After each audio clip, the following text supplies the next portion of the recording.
And we are live. What's going on, everybody? Happy Tuesday, August the 4th. I should really start wearing contact lenses for some of these lives so that doesn't happen. Reflection. Reflection. What's going on, Devin?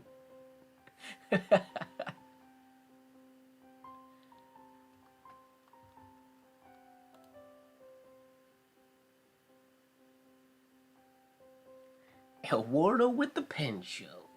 That's right. El Wardo.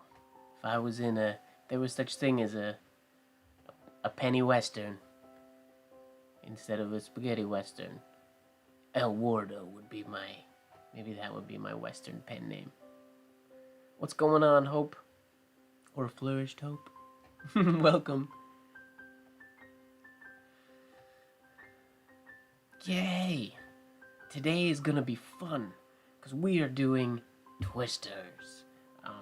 I used to do twisters quite a lot when I was writing slowly, before I made the transition to full twisted or full speed movement writing.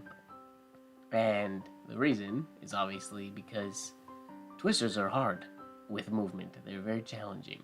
I still do them. They're still in a lot of my design signatures and whatnot. But I don't put them in as many of my written pieces and things because they're scary and the ability to mess them up is high. But this is what I'm gonna follow today. Basically, I'm gonna try to go from A through to to Z, and replicate all of these. And while we're at it, I might do random variations and try things in a twisty manner. Doing twisters at speed is something I've always wanted to be able to do, so that is why we're practicing it today. Now, disclaimer, actually, I'm currently holding this pen. I don't know if I'm going to do the twisters with this pen yet or not. I haven't done a whole lot of flourishing and fast work with it yet, so I don't know if the flange is set up ideally for it. I have my good old workhorse standby here beside me. I might switch back and forth between the two. Also, similar to previous weeks, I didn't write very much this week, so I don't feel terribly warmed up. Today could go awesome, or it could be a fail, similar to last week when I failed at the deer that we tried at the end of the live. What's going on, Suvik? And my nerves today are vibrating. Not because I'm nervous about today's live or because I drank too much tea. There's no such thing as drinking too much tea. But my nerves are high because I went and looked at an apartment today. I've been looking at a bunch of apartments, but I went and looked at one specifically today, and it was so cool. Unlike any of the other ones that I've seen, and I want it. It's a little bit more money than I want to pay, but I want it. And just before the live, I got the application form in my email, and I filled it out, and I sent it to them. And now I'm sitting, and now it's the waiting part and the stressed out part. Because as some of you may know, I just moved back, or just within the last year, I moved back to Canada. I've been living in the US for the past 12 plus years. So my credit doesn't really exist yet in Canada, so I don't look awesome on paper, to my knowledge. I don't think paper mic. This paper mic is great, but when it comes to tax paper mic, it's not super impressive, so it's a little nerve-wracking when people have to do credit checks and things like that. Not because I'm not worthy, I just don't look good on paper, unfortunately.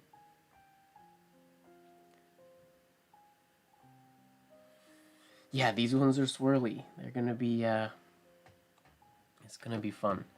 Yeah, give me 2 2 seconds. Let me pop the chat out here so I can have it a wee bit bigger. Easier to see what you guys are typing. My writing looks good on paper.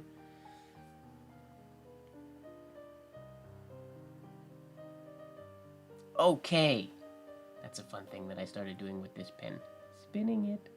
Like how when you twirl pencils in high school. I've never really done it with oblique holders before, but it totally works. Oh, thanks, Suvik. This is by, Mr. Cams. If you guys don't know him, you should check him out on Instagram. Give him a follow. He's super cool. I was lucky enough, I taught with him in Poland last winter. Super cool guy. I got this shirt from him and another one that's white with burgundy or maroon, which is one of my favorite colors, with the same design in maroon. A little smaller, I think, if memory serves, but it's a dope shirt. It was what I wore checking out apartments to try to make a good impression. Because then when you tell people, what do you do for a living? And you say, I'm a calligrapher, and you're wearing something with really cool calligraphy on it, then it's in my brain, that makes them go, oh, this guy's cool.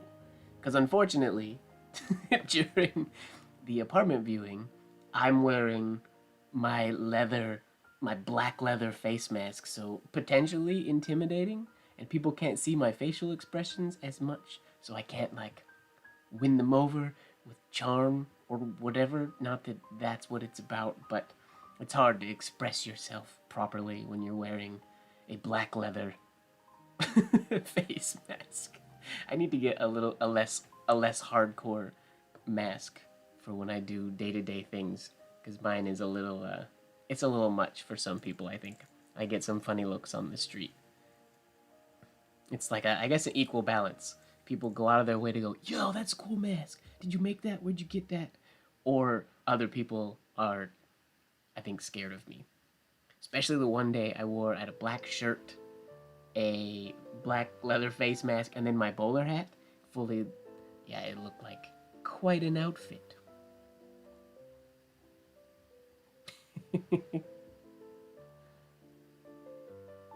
Ashok, no, not moving to the US. Just moving to another location, actually, just like 5-minute or so drive from here.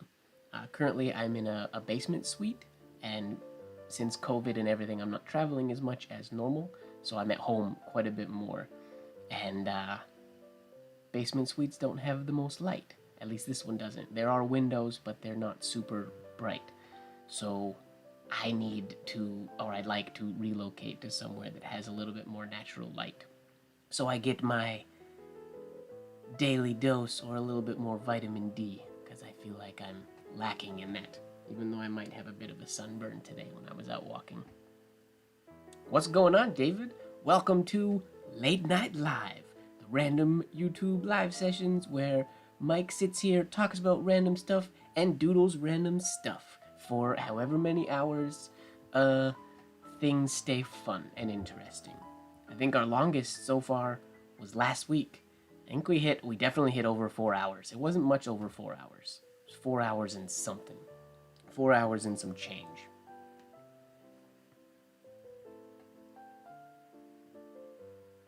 Yeah, smiling with a mask. It's funny, I saw a little, like a gif, I guess, a little meme the other day of somebody who totally, you forget how to smile when you take your mask off, because people who are out all the time, they weren't actually smiling, they would just like squint their eyes, because that's what happens when you smile. You get that little squinty thing, but then during COVID, she would just like squint at people instead of actually smiling, I guess. In real life, it's not a real meme. It was funny when I saw it. I know I'm making it sound super not funny right now, but I swear, it was funny. Oh yeah, Ashok, you're moving. You need to get an address so that I can mail you your letter that I wrote back in February. I actually got a letter today in the mail at that mailbox. I went to the mailbox to cancel it because I'm moving, so I won't be using that P.O. box anymore. And there was a letter in there. I haven't given that address out in so long. It was really nice. I'll show it in an Instagram story probably tomorrow. All right. This is my excuse. I'm just gonna write or talk so that I don't have to write because I'm undecided if my hand's gonna be friendly or not today. Hopefully friendly. Let's all cross our fingers for friendly. Moving mic. Yep. Just a lot of boxes, a lot of random stuff. Things like Lego pylons and things like that have to get moved. But I don't have a place yet. I don't actually have a place to move to yet. I'm hoping that I get the one I applied for today. So cross your fingers for me. It would be dope to get it because it's a really cool spot. Oh, Fozzie's here. That means school is over in the Philippines or on lunch break.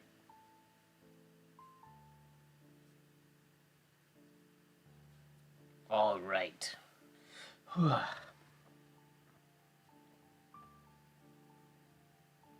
And Mike with Mike with no hat. Yep, week 2, no hat. I told you, when I get my hair cut, I don't always wear a hat. Sometimes. I thought about wearing one today, just because I didn't wear one last week. But, nope. Letting the scalp breathe today. I'm a little nervous about the swirl. It's not the swirlies that make me nervous, though. It's the... Some days my arm doesn't want to cooperate and do what my brain wants it to. And because it's not nervous, but because I was so intense with the moving or with the application and stuff. Because I'm not a bad kind of stressed, but it's a little stressful. I'm excited more so than anything. That has me worried that my arm will not cooperate like it should. Just gonna do really quick some direct and indirect ovals to get everything moving. I'm gonna try to write small enough today. My goal would be to do all of these. I want to do them with my forearm on the table, using forearm movement. I know from past experience, flourishes like this, for me, are much more natural in whole arm, because that's how I originally started practicing them. But I would like to train myself to do them with my forearm on the table, to get a little more control. Because it does give you more control, but it also feels a little restrictive for me.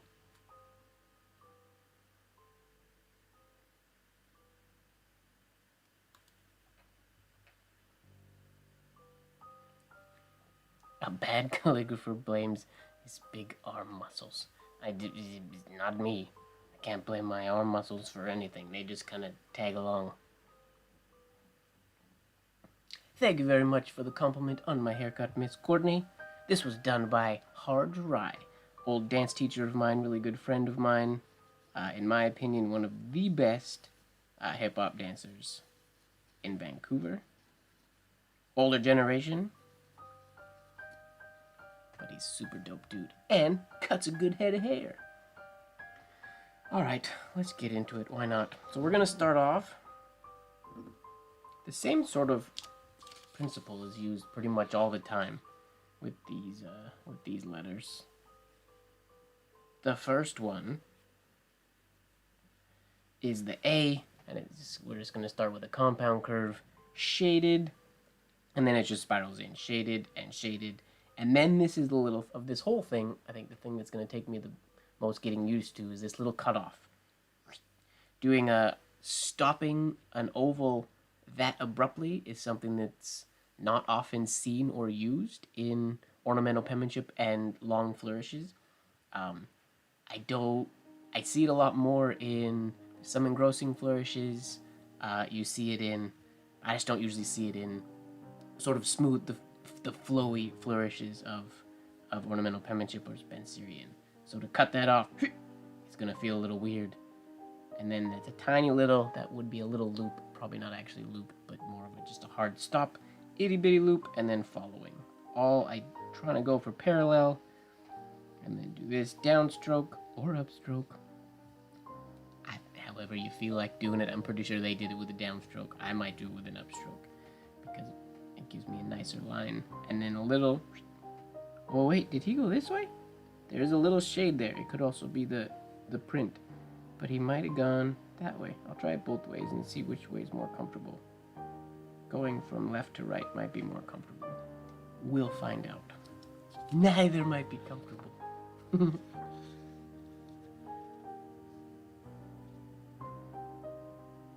Okay, here we go. Classical music to make my body relax.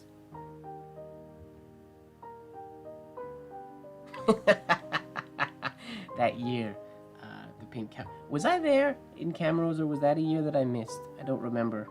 Or was I late? I don't remember if I actually saw him in the pink cowboy boots, or if I just know it from photos. That might have been a year I missed. I can't remember. 1, 2, 3 times. Yep. And then this just goes around like that. Those actually look really nice on that second one. It feels, I was right. Naturally, my muscles want to continue this last one out this way and sort of finish around. For example, if I were to do this my natural way, which is not what we're going for today, but would want to go and bring that around there. And then if I wanted to keep, that could continue going. That is quite large to do with my forearm. It feels weird with my forearm on the table. But we're going to fight for forearm because that's what we want. All right.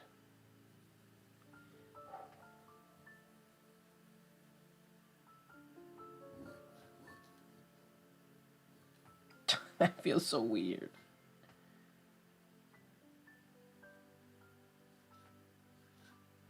He just has to keep going like that. I can't think of stopping it. I just have to think of it as a little like hiccup in the movement, I guess. Yeah, like that. Whoa. Mine are still a little bigger than his, but that's the idea.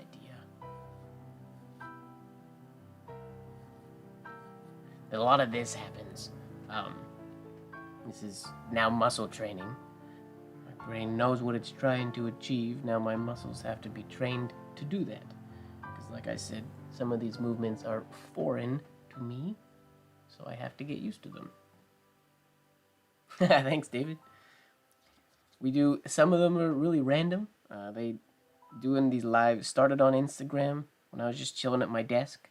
Oftentimes at night I just start writing, and I felt like, well, let's turn on live just to hang out with some people, so I'm not chilling in a basement by myself. I am chilling in a basement by myself. Well, me and the pylon. But this way I get to talk to people. And it makes the fact that I talk to myself not seem crazy, because I'm talking to you guys.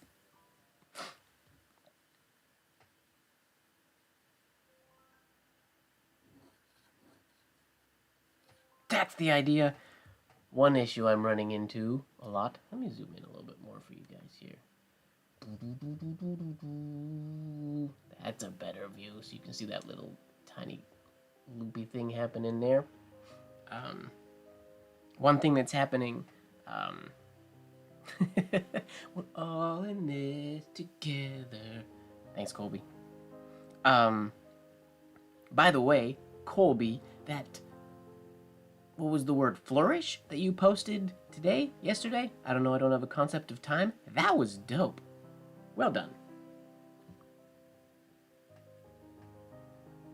How many shades? Three shades is the goal. I didn't shade the third one on that one. But 3 shades is what is in the original. It could be done with 1, 2, or 3, which is one of the cool things about twisters. Once you teach yourself how to do the movement, for example, if I were to do this A, whoa, nib. Like you could do it with just 1, and it makes a letter. Oh, you're welcome, man. It was really cool. Took me a sec to realize what it said, not gonna lie, because there's a lot going on there. But it's a dope piece. You should be proud of that one. But then you could also go twice. Or 3 times. Ran out of space. That one actually turned out really good, considering I was almost out of ink, and I'm happy with that. Cascading out nicely. Each one is slightly longer. This one's could be a little shorter, technically, but we're not gonna split hairs here.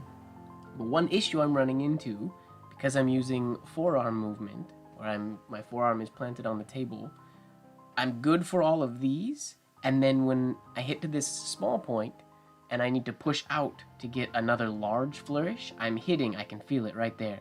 I hit like the extent of where my muscle wants to stretch out. So I either have to start writing a little bit smaller. I wish this muscle was a little more flexy. What do you do to make your muscles... I need flabby forearms, that's what I need. I want to be muscly and ripped everywhere else, but I want to have flabby forearms. That'd be funny. We gotta get a cartoonist to draw the ideal penman. Just like a John DeColobus, jacked, but has really just like loose floppy skin on his forearm, because he can do forearm movement like huge giant flourishes that nobody else can do. So this one, naturally, what I would normally do for that, I would raise. You could technically, I would assume, do the first little bit with the forearm down and then raise it. I know back in the day they had a long sleeve.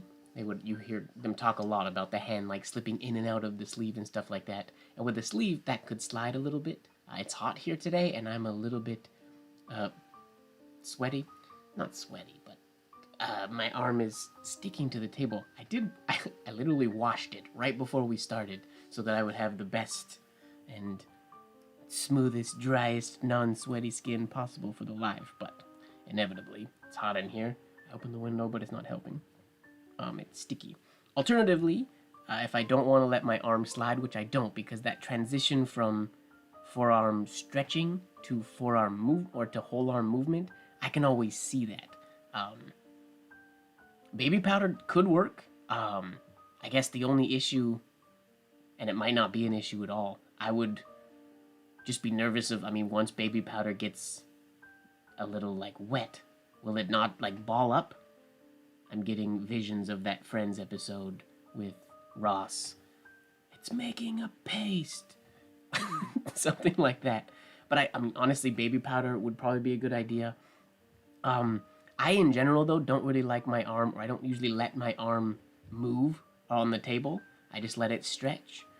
Or I go to whole arm. I'm quite comfortable with whole arm, so, like, as an example, I would normally do this signature, or this flourish like so. Probably slightly less control. Come over here so you guys can see better. Oh, nib. Come on. That's how I would normally do it with this completely off the table.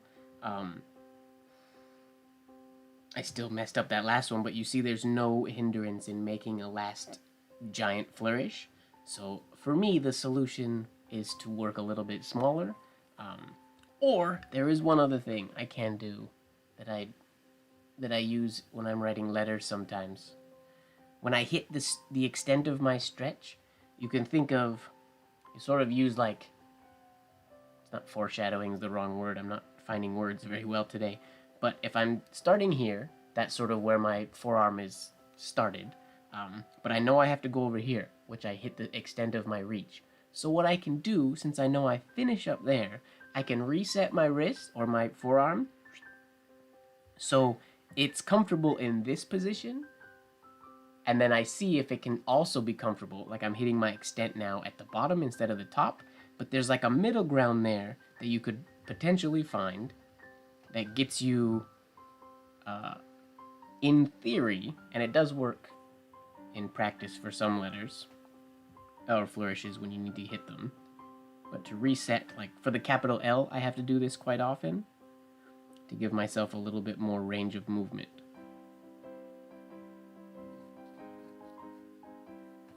So there, good example. I didn't hit any, I hit my extent, but it didn't affect the flow at all. The forms aren't great, and my ovals weren't very good, but I didn't hit any, nothing stopped me, or nothing hindered my movement at all there.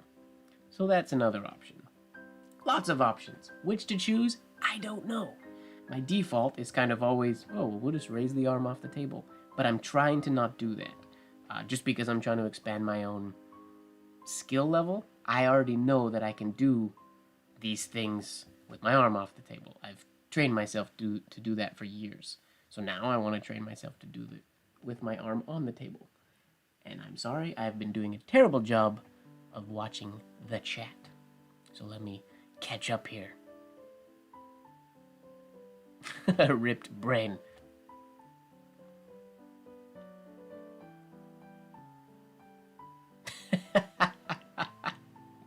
Wax my arms. I'm gonna get full on, like, I'll get like Teflon spray or something so my arms are super glidey.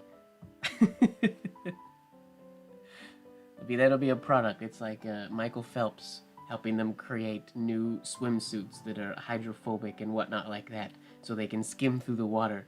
I'll sell a line of Michael Ward's forearm slickeners or something to that effect, so your forearm won't hinder you at the table. That would be weird though, because then you get, if your arm's too slippery, then you don't get that stretch, and that stretch I feel like can be really beneficial. Obviously, I do whole arm a lot of the time, so it's not like mandatory. You don't need it, but I feel like it is beneficial for control. Maybe. I don't know.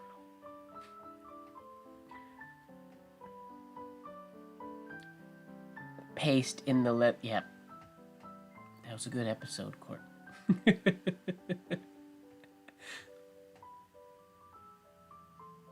Cornflower talc. Talc is probably what I would use, and I have some. We could experiment with talc. I'll let you guys decide. I do have a little bit of talc powder here from my fountain pen restoration days. I don't know that I want to... I can try. Maybe later we'll try that.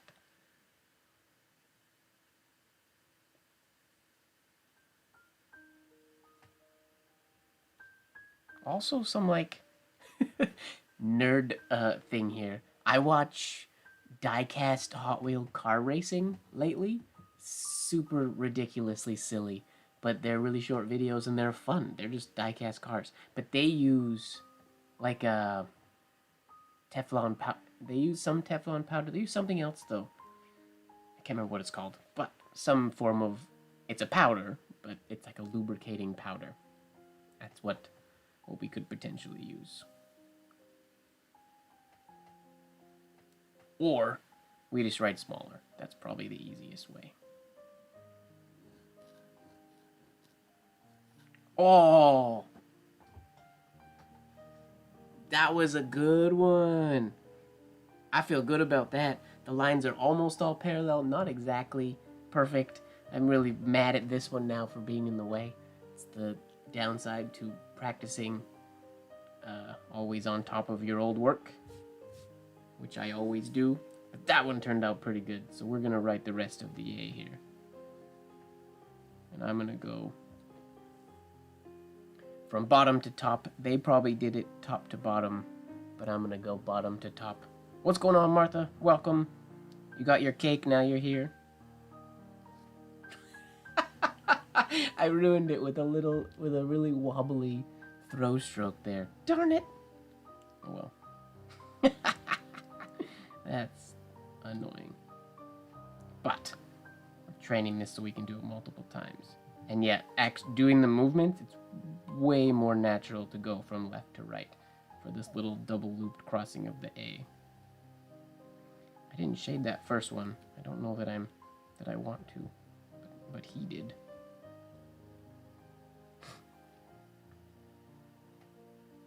Yeah. This nib has snapped on me a few times and I haven't looked at it, so I'm proceeding very cautiously because I feel like the tines are slightly misaligned, but I'm too lazy to fix them.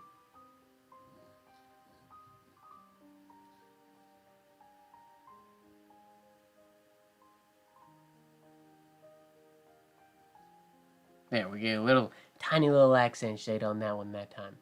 Not too bad. That's the idea. I want to see.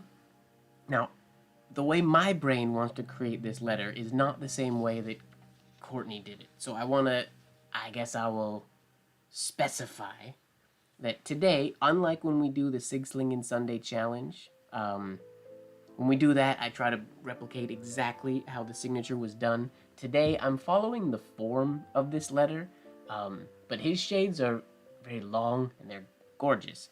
I'm trying to get more accented shades, so shorter, more pronounced compound curve there a little bit.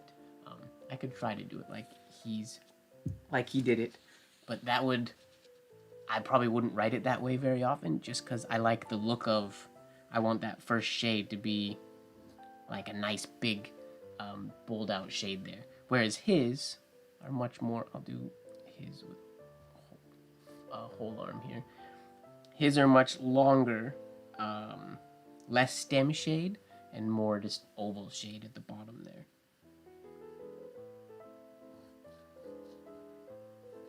Yeah, nip snap again. Something like that. Like his shades are a lot longer. You don't have the very pronounced like start and stop of the shade. It's a very progressive, steady in and out. Now with that being the fourth or fifth nib snap, I'm gonna take a look at this nib under the loop because I feel like I might have messed it up at some point. And if that's the case, we'll fix it. Loop. Always handy to have one chilling beside your desk. What do we got here? Ooh, you're a lot lower than you're supposed to be, Mr.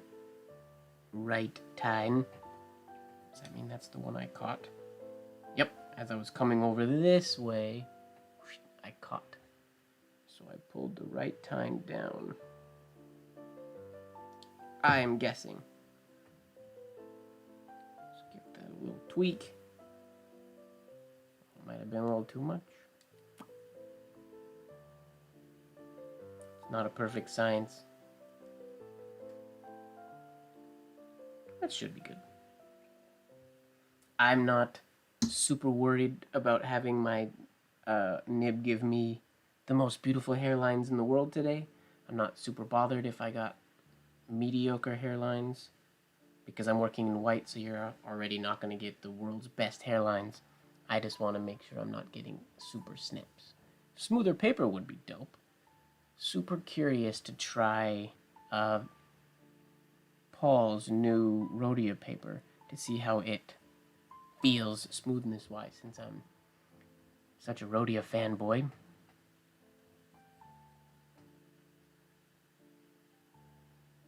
Okay, I keep that second shade a little bit closer to the first one. I let it extend a little too far out.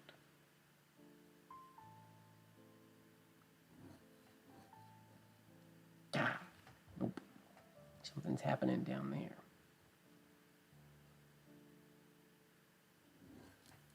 That, again, why is that happening?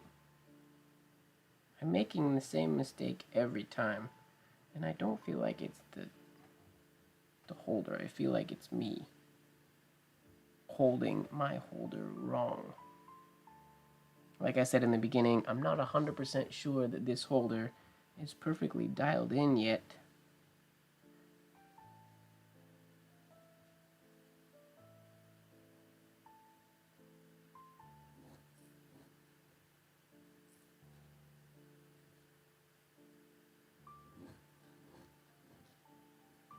That's a little better.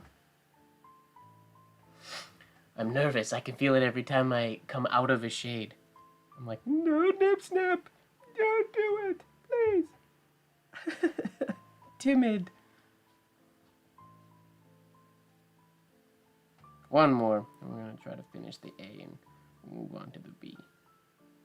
A lot of these, I think, use this same sort of idea.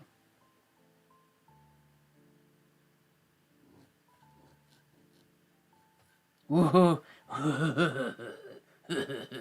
Not perfect, but I like that one.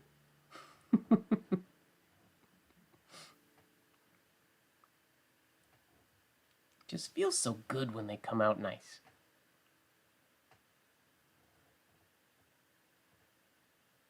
Tilt the paper, tilt the paper, tilt the paper. You want me to tilt the paper more like this?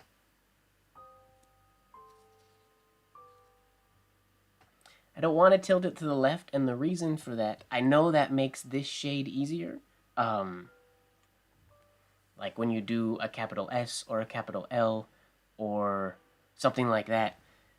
The big reason I don't, I will agree 1000%, it is much easier to do these stem shades that continue with the paper turned this way. But the issue is then that I have my hand prefers to do my lowercase letters and like horizontal ovals and stuff at a more vertical angle, tilted to the right, more like this where we're at. So I don't want to move my paper multiple times during doing like a name. I want to write it all at once. So even though it's easier this way, and the lowercase letters are easier for me this way, I want to do them all sort of in the middle, if that makes sense. Because it's totally possible to do it that way. I mean, these shades I really like how they're coming out. So it doesn't have to be turned.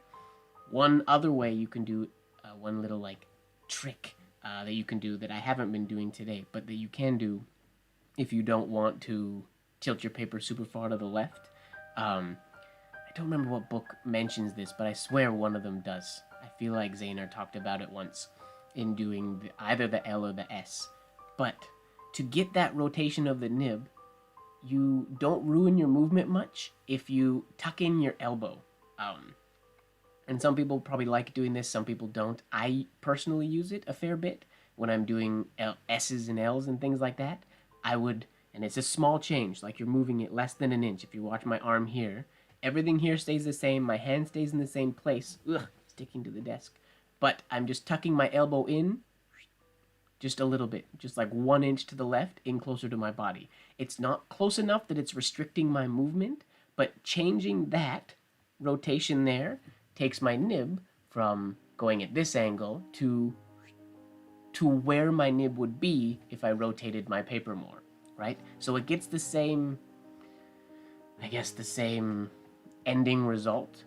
If tucking your elbow in a little bit affects your movement, then that's obviously not going to be a good technique or a tool to use, but that's what I usually use most of the time. Some capital letters, I'll tuck it in a little bit. Other ones, I will extend it just a little bit. For example, the capital C and the capital O. If you've watched my live or watched me write ever, you know that when I do capital O's, standard, they are always, I'll say always, not even most of the time, they are always too slanted from what I'm going for. And it's just I can do ovals without shades all day. I can do shaded ovals all day at the right angle. But for some reason, when I start to do a standalone O, or going in, like C's different because it has an entry stroke. But when I try to do a standalone O, happens to the D as well, I end up with a much more angled stroke or letter form. So what I'll end up doing sometimes, not always, I'm trying to train myself to just stop doing that. But one thing that helps sometimes is to just tip my elbow just out a little bit more. Not enough to affect my movement, but if I tip it out, it just changes the rotation of where that pull is, if that makes sense. Or you can just move your paper. I'm just stubborn and don't like moving my paper, so that's why I do it that way. Moving your paper causes you to change nothing in your body, so that's probably the easier method. I just don't do it like that. Wait, let me finish this A without trying to mess it up.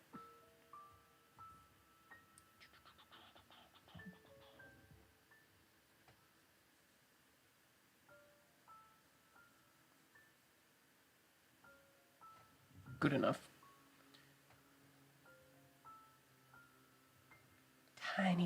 two tiny little loops. That second one's scary to get right in the middle there. My oval's a little wonky, but not mad at it. So that's a nice A.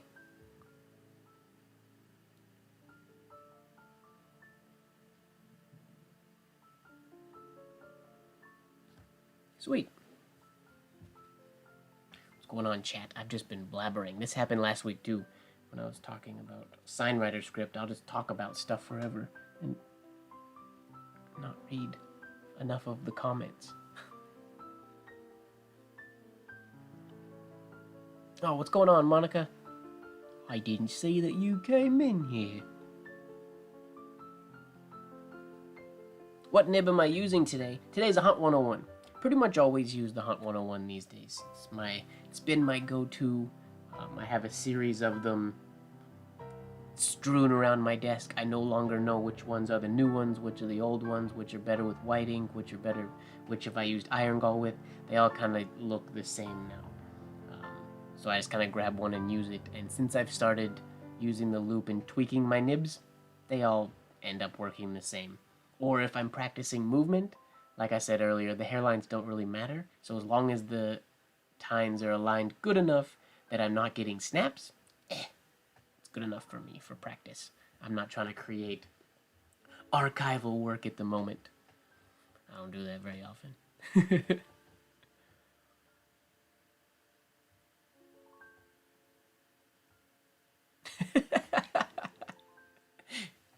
Don't throw it in the garbage, Fozzie. Save it. Make wrapping paper out of it, or paper airplanes.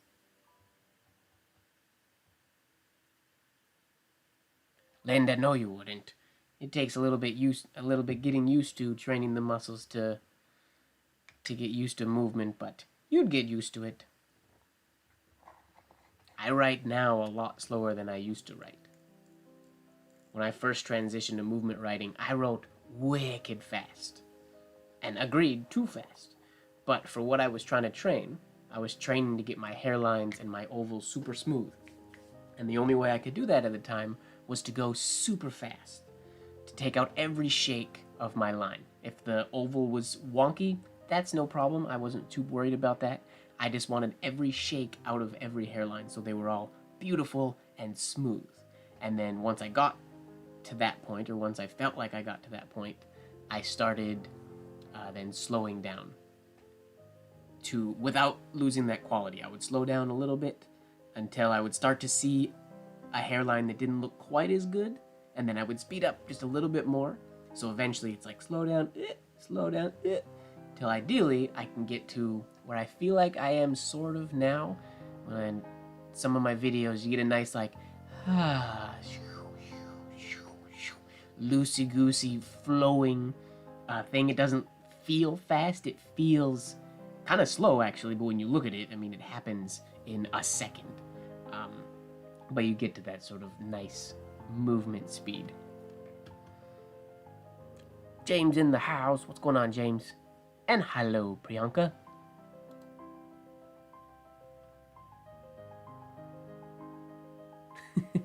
Well, Linda, then we know what we have to practice. Number 1, we got to get that light hand.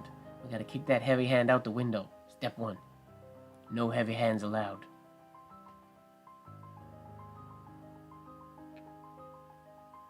Thanks, Priyanka. This is Mr. Cams. Check him out on Instagram. Dope calligrapher. Really cool guy. I got this shirt from him when we were in Poland last winter. There's a hair in my nib, and I need to get it out. Get out.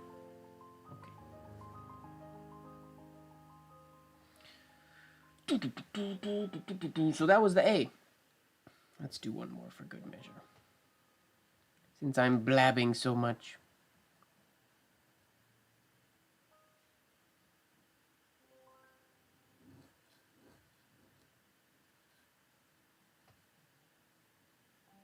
Ooh, that was a good second stroke. I didn't really match up there, but tiny little space in here to get this oval. Stress.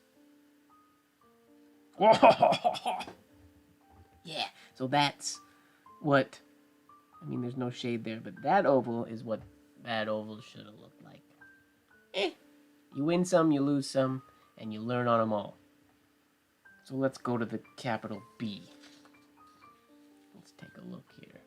This B is crazy spinny, but it starts almost the same way as the A we did.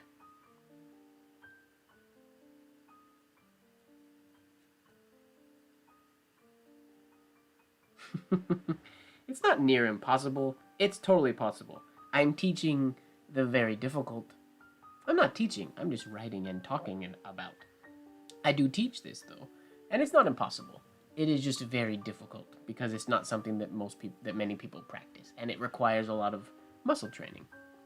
But anybody can figure it out if they want. Okay.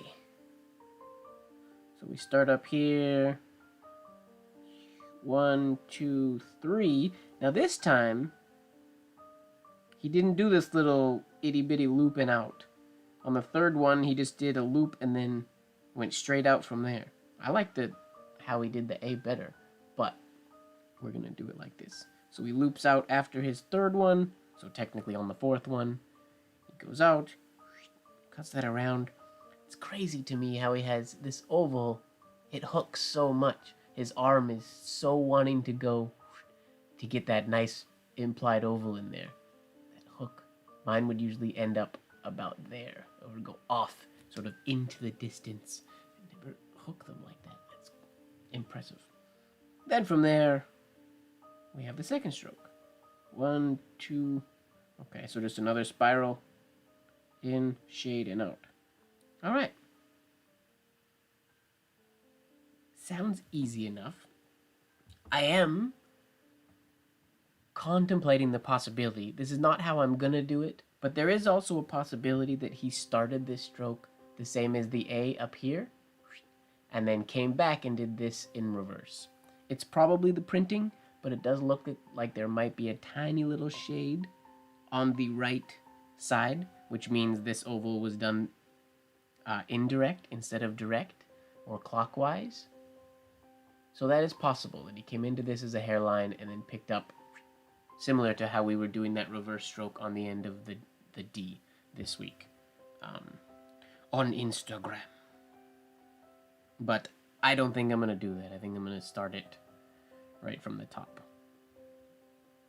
Oh, James is watching from a park. Are you bragging, James? And I'm stuck in a basement and you're out at a park?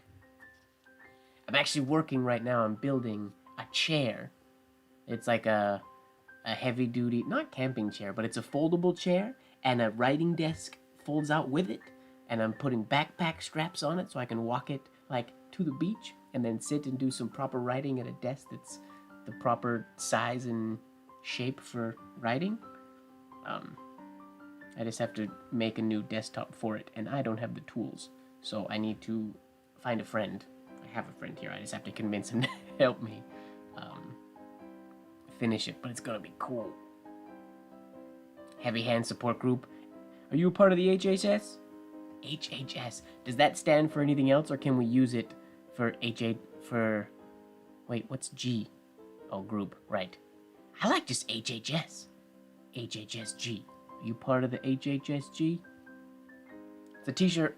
I've got to add that to the t-shirt list. To the ever-growing t-shirt list. Oh gosh, this is really loopy. Okay.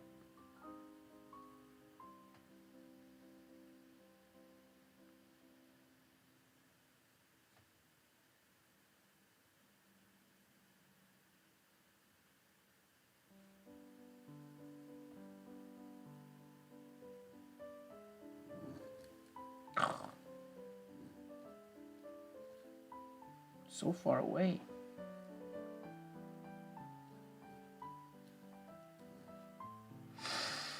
That didn't turn out like his. This is so... I got my ovals to be nice and horizontal here, which is what I wanted, but they're so far away. His somehow seem... This part. This should be like in here. Not exactly like that, but so that stays on the slant angle a little bit.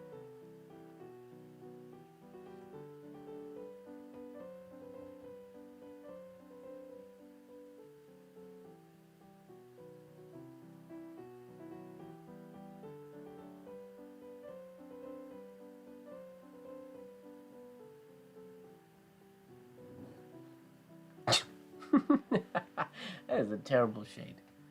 Come on, Mike, wake up. We need a new piece of paper. We're gonna blame the paper.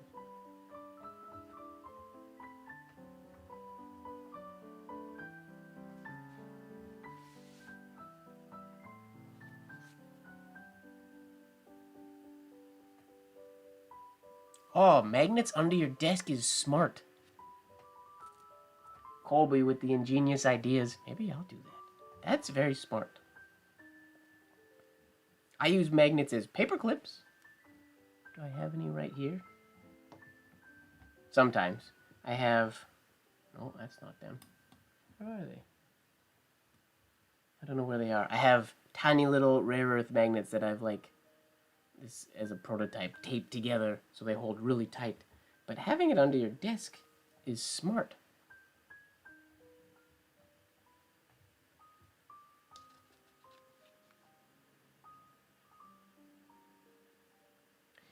Can the top loop in the B entry be linked to the second stroke? Yeah, totally. Do you mean... I mean, the top loop in the B, the standard way that I would probably do this, I wouldn't normally add it to the stem. I would come in here, and off of this, I would come in, do a little loop, and then go, oh, would that work? Maybe this, no, I'd come in shorter, come in there, then bigger, and do the B. That would work, I think. But not how he did it. He did the little loop off the stem, or did a regular stem and added the loop after. I'm gonna try it that way, because I'm pretty sure that's what he did. Raise my chair. Just a smidge. Flatten the paper.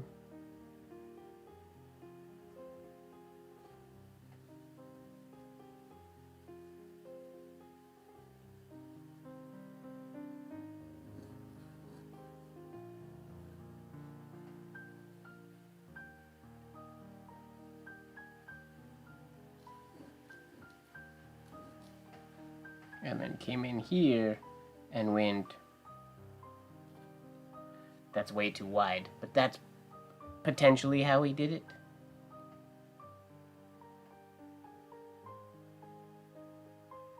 Hi, hoppers and sweaters, gather.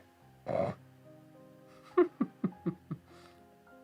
like heavy hand support group. I'm down with there being a heavy hand support group. I would like to be the guy that comes in once a month and talks to people about not having a heavy hand. Because that's not allowed. Yes. My mother's obsessed with this R.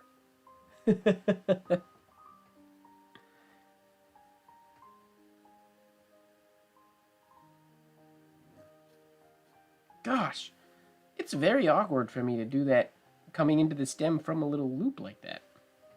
Maybe I'll keep doing it the way that I said he probably did it. Even though I want to be able to do it from the top. It feels really weird.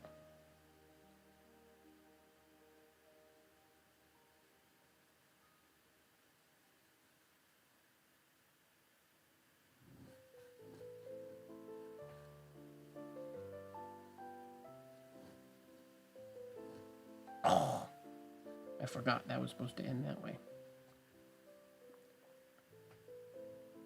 Something like that is the idea. His ovals are so long when he does his twisters. They're very elongated. Which works for my style, because I can do that. But his are even longer than mine tend to get.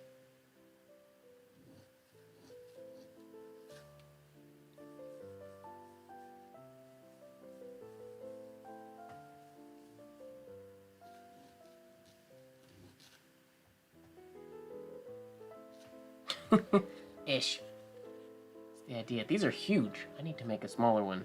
These are really big. Let's make a smaller one.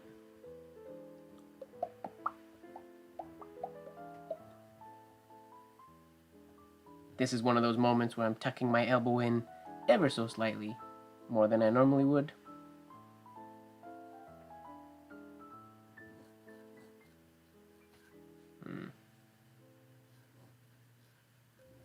I swear I meant to make it smaller.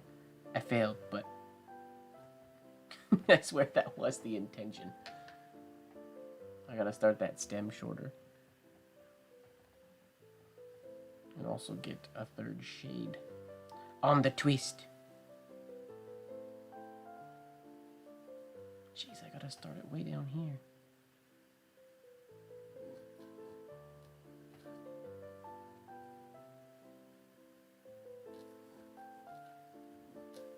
That's better. That's kind of the idea. I got a few hairlines in there. Airlines. But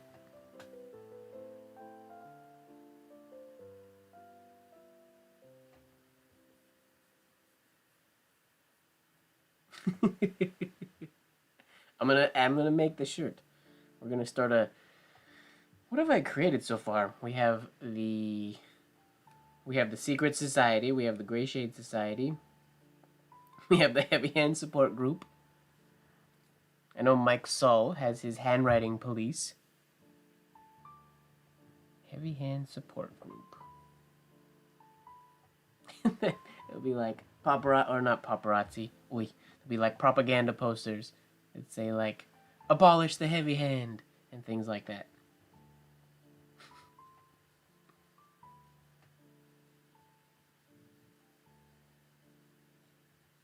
It's really hard to gauge how wide this letter is going to be.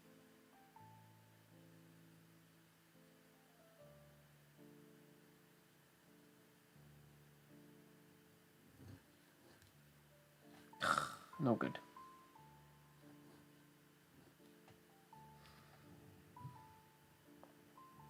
So, I've made an observation with my pen here. It always, when I go to write, it ends up falling to...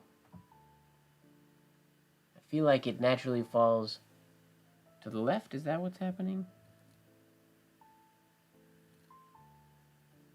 Wait a minute, now I'm forgetting which way it's naturally ending up. No, it's naturally ending up too much like this, which is why I'm catching the right time. So I'm going to give it a wee bit of a bend. Maybe just a little bit. Because I can easily just rotate it in my hands, but for some reason it naturally seems to fall into that position. We'll see if that helped it or made it worse. Who knows? We about to find out. Okay, B. Let's do you a couple more times, and then I want to get to the C.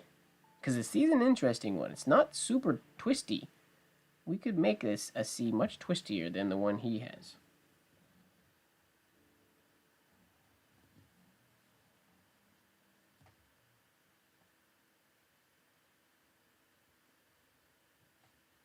Three shades. Here we go. Or two.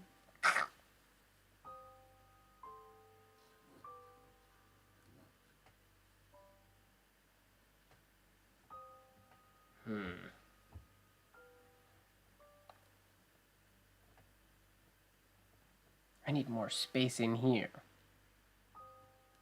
so that I can bring this line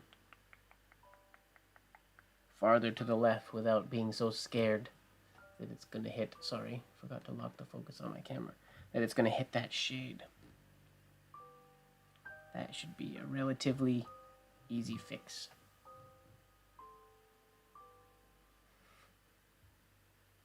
Yeah, sorry about that, Monica. I put it on autofocus when I was showing you the nib, and it gets, all cameras get confused trying to follow movement writing. They go back and forth between the paper and the hand too much. That's why I can't use Instagram Live for these anymore.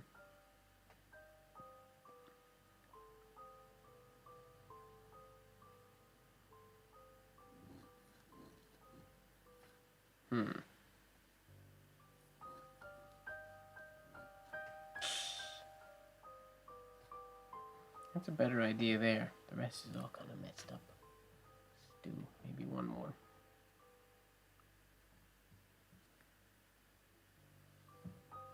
Each one of these letters requires or deserves much more than the few minutes of practice I'm giving it tonight, but I'm trying to rifle. I'm going pretty slow to call it rifling, but I'd like to get all the way through these letters today.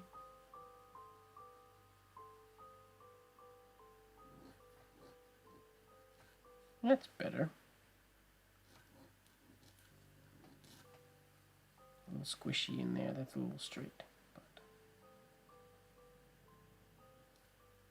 that's the idea.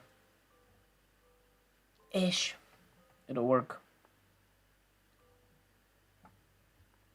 Okay. Capital C. You can see what he's got going on here. There we go. Just an entry stroke. A tiny little loop instead of going straight into the C. Coming down. And then transitions to horizontal to get a shade. A little oval. And then an exit oval that cuts through the middle there. That's really weird because I feel like if I wrote this, I would want my letters, my lowercase letters would start like right here, right where all this busyness is. This C doesn't make sense for actual use to me, but what do I know?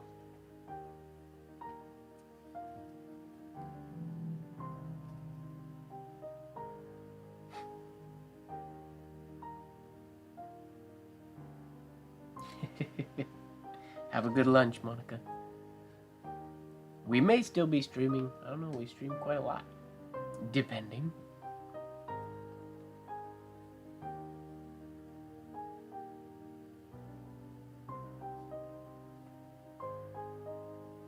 Jeez, that's a lot. This one's really loopy feeling. Shade there. How does that feel? 1, 2, 3. 2, 3. 1, 2, 3. 1, 2, 3. Okay. We can do that. Oh, and this has to be like nice and long, so this one follows it parallel. Alright. Let's do it.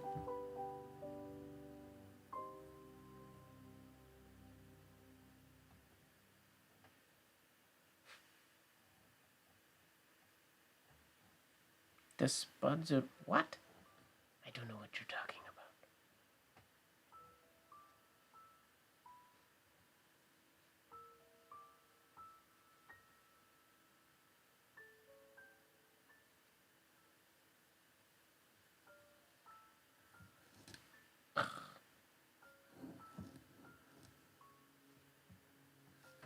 That feels so weird. I'll do this one with whole arm first.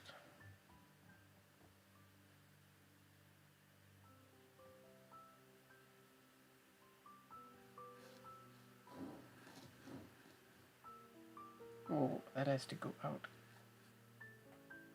So bizarre.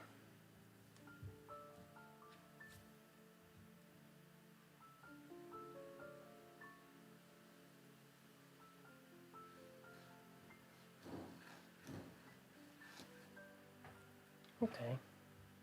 Now we just need to make it smaller and more condensed. His are slightly slanted, but not as slanted as the ones on the C. Like you can see here, he's got his angled slant here at his 52 or whatever he's writing at. But then these ones are like slightly, they're like 30 or something. Which to my brain says, make those flat and they'll look better. But that's just me. I like the exit strokes of the capital letters and whatnot to be horizontal if possible. His are not, but they are not on slant. They're on like a somewhere between like 20 and 30 degrees, I would say. I can try to do it like that.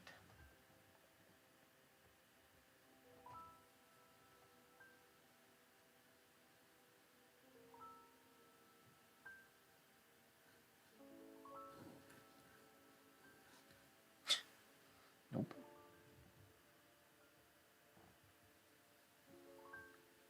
This one is so much easier whole arm for me for some reason.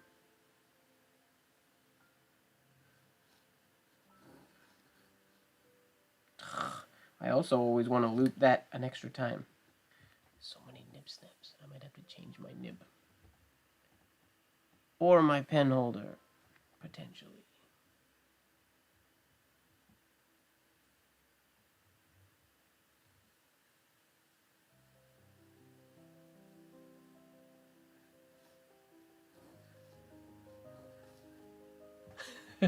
That's the idea. I put the shade on this one instead of that one. As I came around and did this first one and didn't shade, my brain went, "You forgot to shade!" So then I shaded this one instead. So my other side of my brain went, "How fine! There's your shade." It's my Gemini brain fighting with itself.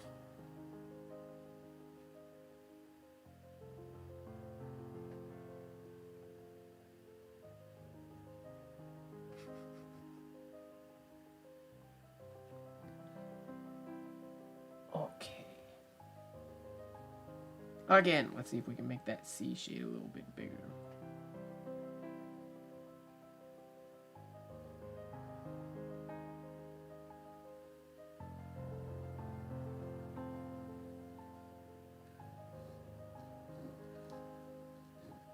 I did the same thing. I keep forgetting to shade coming out of that C. Come on. Shade, shade. 2 back-to-back shaded downstrokes. Gotta get used to that.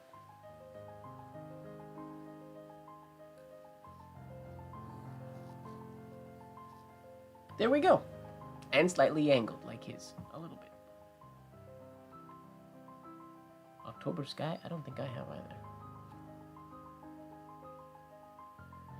Okay. How's the music today, you guys, volume-wise? I have trouble gauging the classical when I play it in here.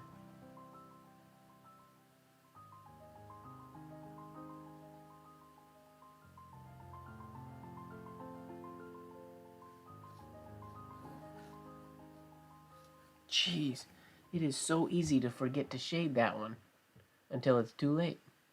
I like how that looks, though, with these all being parallel with those three. I like that better than what he did. Shh, don't tell him.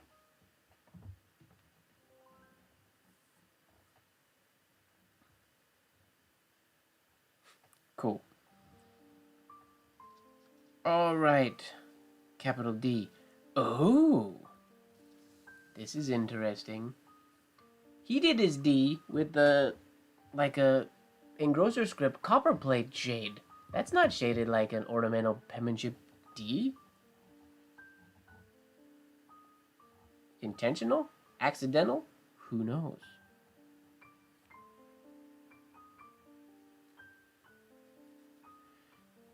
How come your nibs don't sound as scratchy as other people doing calligraphy with them? Part of the reason is potentially because my microphone is a little bit farther away. I could bring my microphone closer to my paper and you would probably hear more of the scratches, which I used to. I used to have my mic right on my desk level, which maybe I will put it back down there again.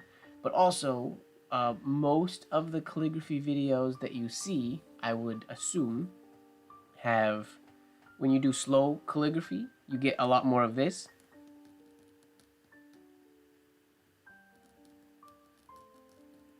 You hear a lot more of the scratch when you're going slow. That was an exaggeration. I was trying to create it. But that, coupled with having my microphone closer, you'd hear more scratchiness. Which, I know a lot of people like the scratchiness. I like the scratchiness.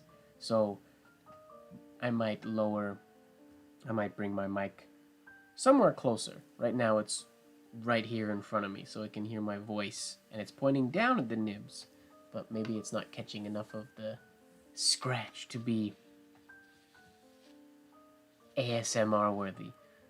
I can't call myself ASMR MG Ward if I don't have scratchy nib sounds.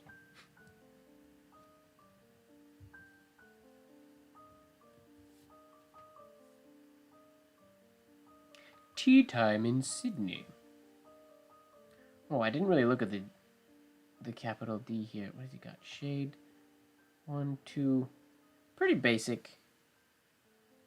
comes down. I say basic, that doesn't mean I can do it. It just means there's nothing too complicated. Tea time study, I like that.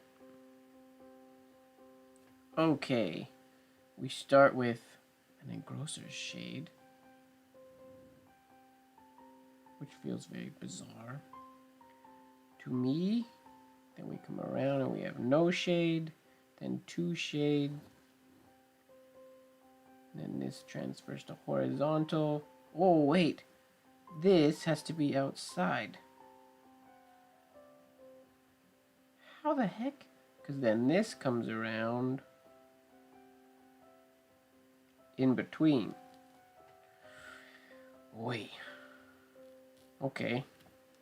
A little bit of spatial awareness required for this one.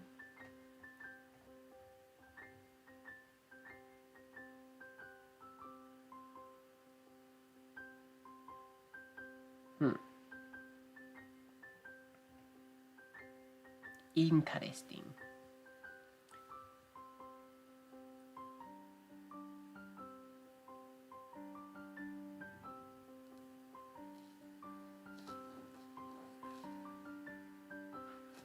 Okay, that went way too far. It just needs to cut in here. Would be good. But that's the idea. I don't like doing that shade with movement. Not that I don't like it, it just feels really weird. Because that's when I do these shades so often, which is one of, as you guys know, one of the main strokes that I practice these days, getting used to that lower shade with a compound curve. Doing a compound curve with the shade in the middle is what happens when I, like, mess up.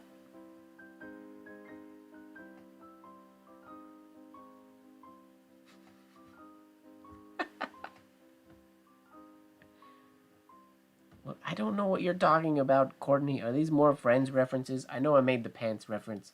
I don't know all the Friends episodes. Or I'm pretty sure I've seen them all, but I don't know all the things.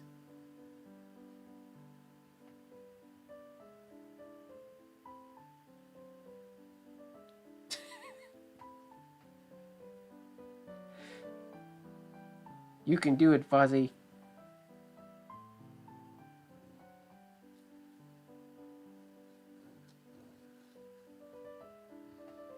Okay, that's the idea.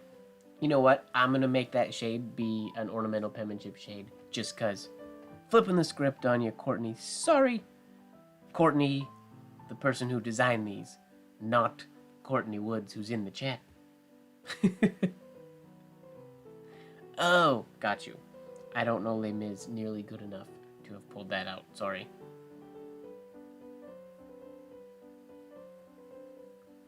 Okay, yeah, we're gonna do this with a standard ornamental shade instead.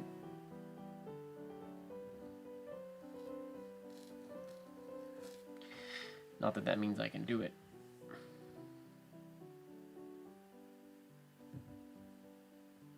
It's hard to get that so far over that way. He really trucks this one way over there. So that this first shade can be there, and then the second shade can be right there. Man, so far to the left.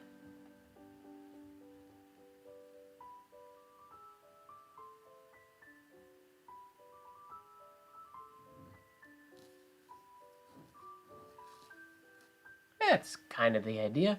This needs to get tucked in quicker. But other than that, the rest I'm not mad at. The shades aren't perfect, but whatever. If a buddy's mad at me because I don't know Les Mis, I'm sorry. For a dancer, I don't have good musical knowledge. I apologize.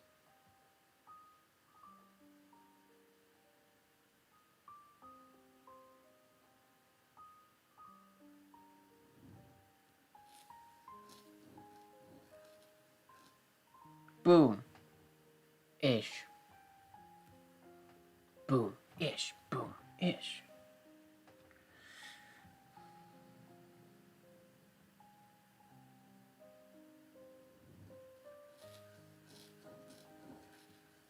Oh, that's the idea.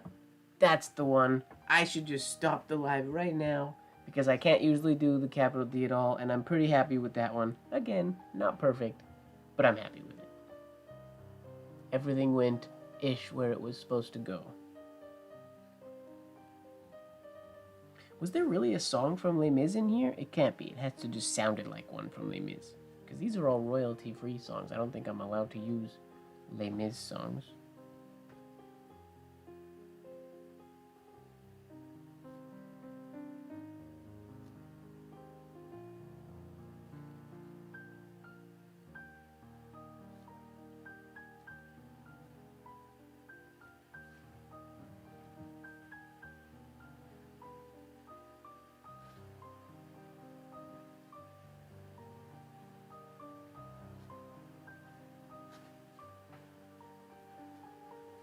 Delightful. Okay, E. Is E. It's kind of banana pants here.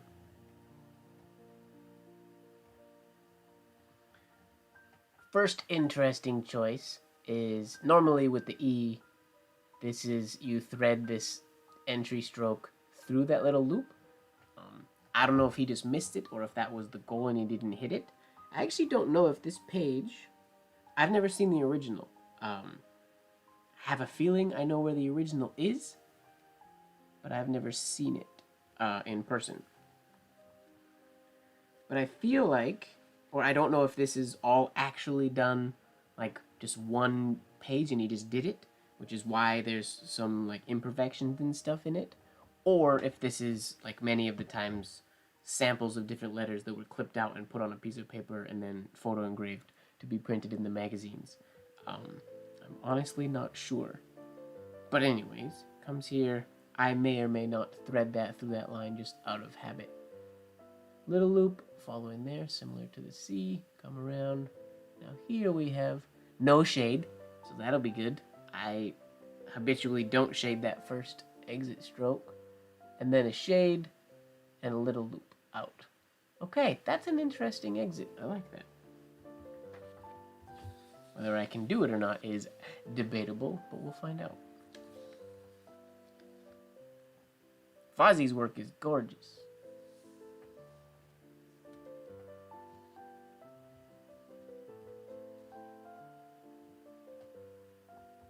Getting a D in Spencerian is better than getting an F.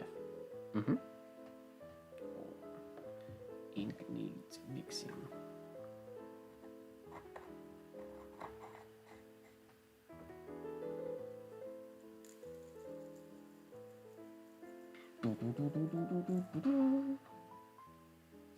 Pregnant?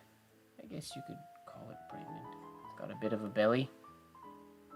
We're not on J yet, Martha. I'm scared for that J, though. It is rather... yeah, it's rather intense. That's banana. I don't feel like it's that difficult, though. It's just really interesting shaped. It's unique. And I don't think I've seen anything really like it before in other samples or other specimens. Okay, what can we do here for the E? Running out of paper. Get a water sheet.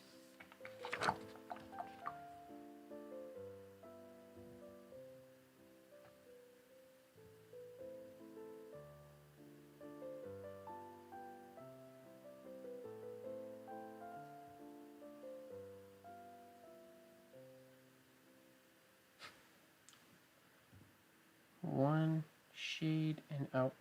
Okay.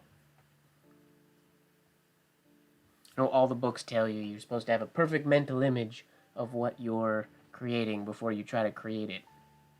Not what I'm doing today. I'm sort of learning it as I go and seeing if I can think on the fly, which is not the way they taught to do it, nor is it the way I teach to do it, but it is in instances like today the way that I do it sometimes.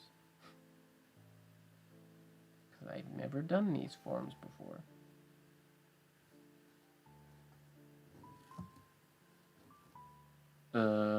Right. Is that right? Yeah. That's the right amount of lines. They're ish in the right place.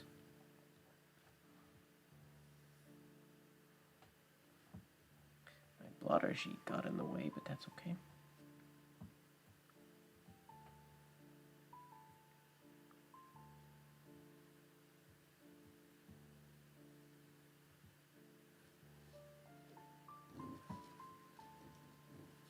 Oh, that's really weird doing that one and then out. That should be a much shorter shade. It's not weird, it's just easy to forget.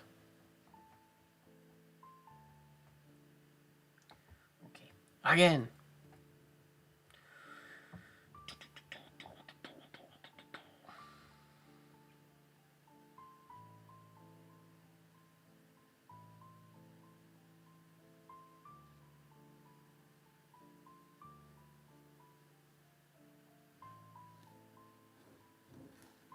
Whoops. Not supposed to shade the top of that letter. Got excited.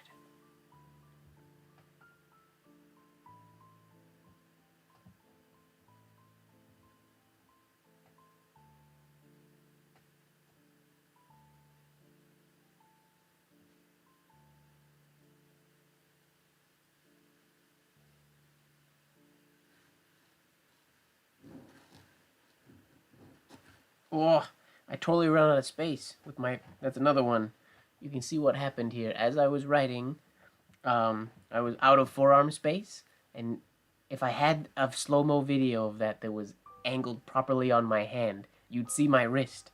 I sort of subconsciously tried to go to get down in here because I knew I couldn't with movement. And what that ended up doing, it actually, I think, ended up, my pen went sort of into the paper, and either I got a snap there, or as I did this to compensate, I lifted my arm so that it wouldn't get a nib snap, and just overcompensate a little too much, and that's why there's a lift there. Which means, again, I have to write it smaller, or do it with whole arm movement, which I'm going to try first.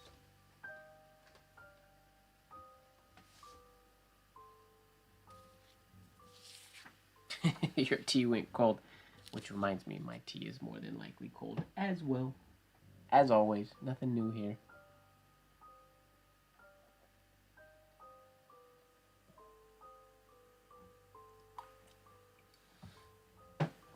Still delicious, though. There's a lot of honey in there today. I definitely may have more honey than average in my tea today. You know what? No sheet for a little bit here. Try this with whole arm.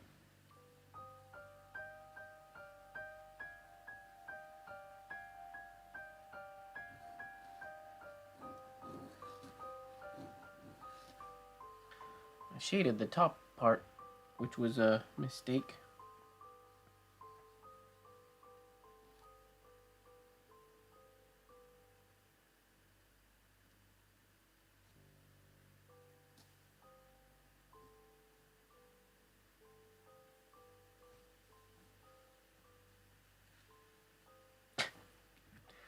Threaded the E and crossed the T at the same time. Accident, but kind of worked.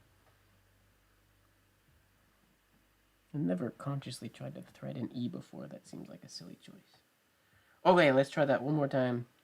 Don't shade the top part. Don't shade the top part. Don't shade the top part.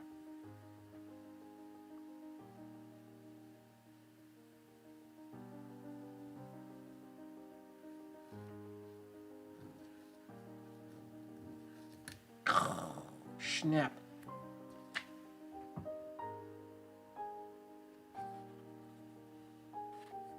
Little smaller. Too big.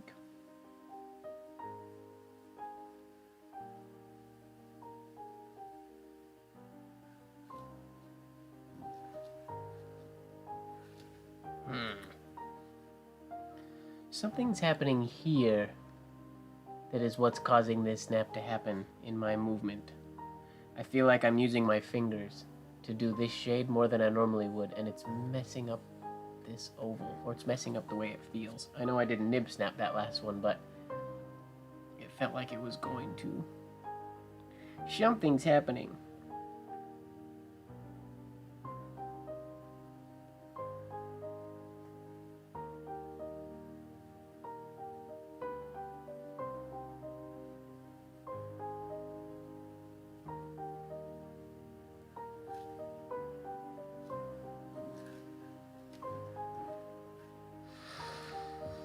Come on.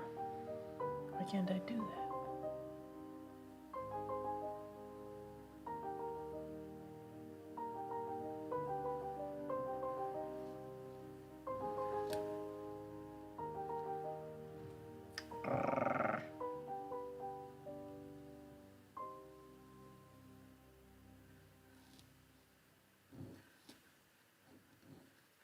That's better. There's a lot going on in the bottom of that E.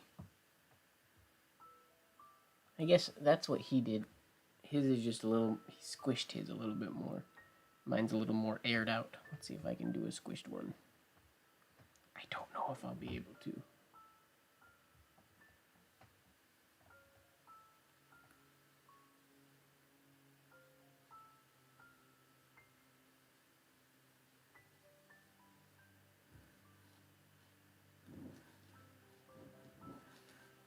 Ish.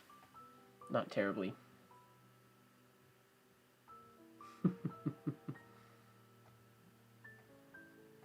It's holding a basket.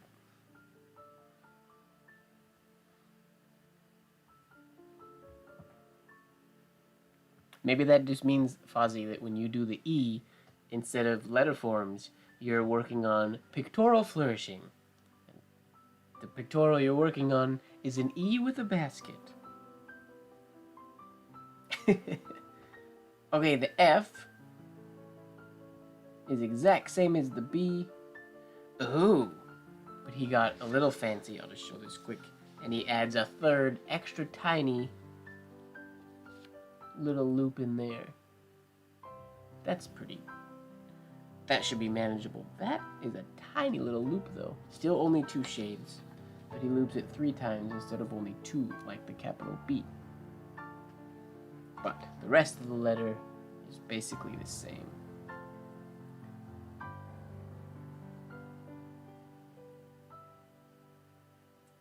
One, 2, 3 shade and out. So the 3 cuts off a little bit. Okay.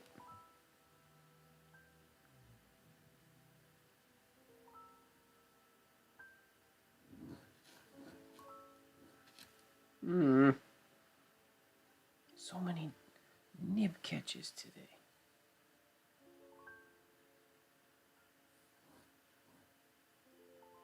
All 3, right?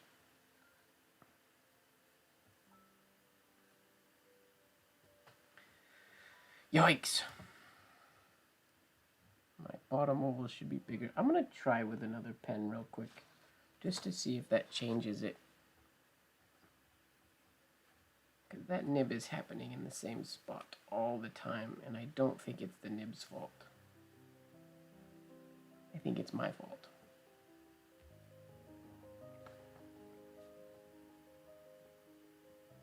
I don't know what the hairline's like on the nib in this pen, but let's find out.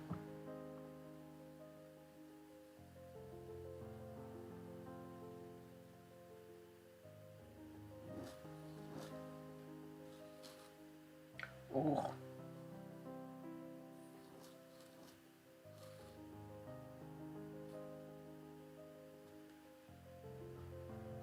We're gonna stay with this nib for a little bit.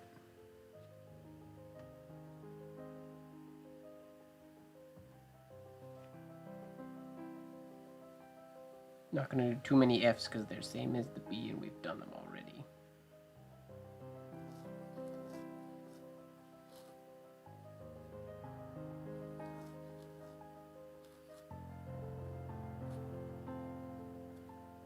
That'll work.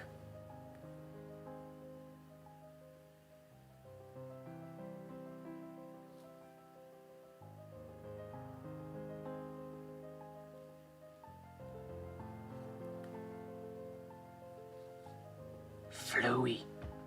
Does flowy have an E in it? I don't remember. Doesn't matter.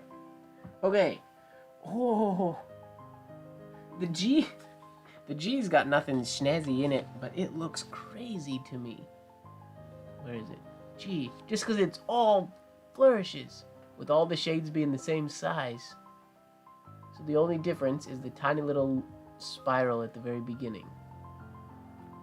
Sorry, I keep looking up there instead of my paper. Little spiral, like compound, shade 2, 3, just like the F and out.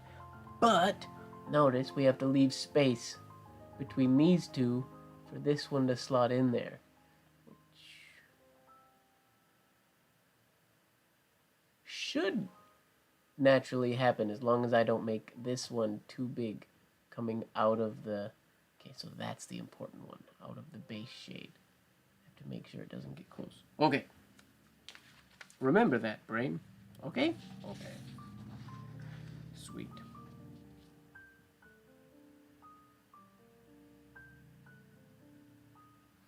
Here we go.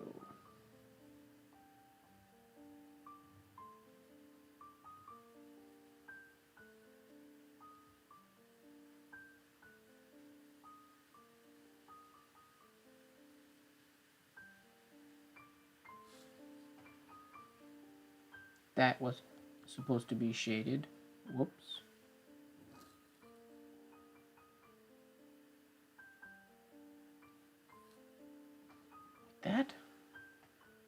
That is the idea. That should be horizontal though.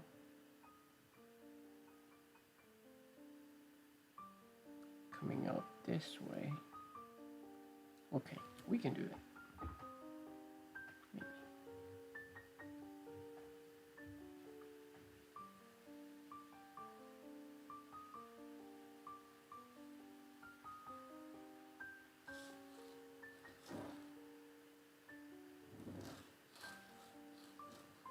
I forgot what I was doing. Like that. Forgot to shade these two. Because I got lost. Let's see. Shade. To there. Okay. Yeah, it's a pretty fancy G. It's got a lot of extra stuff going on. I end up trying to make it small and it just keeps it expanding to huge proportions. Unintentionally.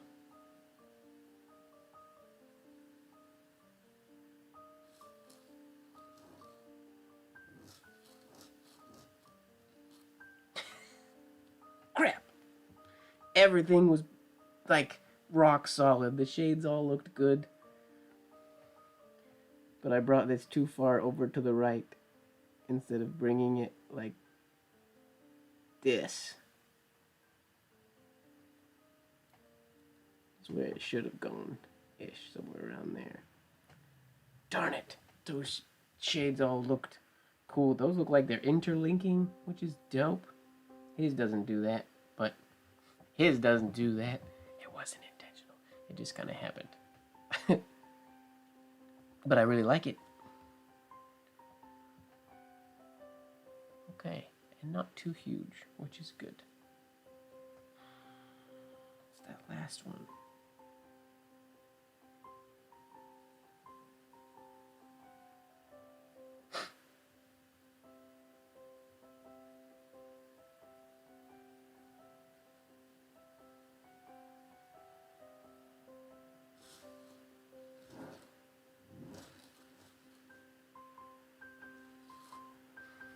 Why is that so weird? Forgot to shade those, but I feel like that feels so strange. I really have to bring these horizontal. And I don't know. I feel like I might be doing it right and it just feels weird, so I'm second guessing myself at the end and messing it up. Because the movement is different.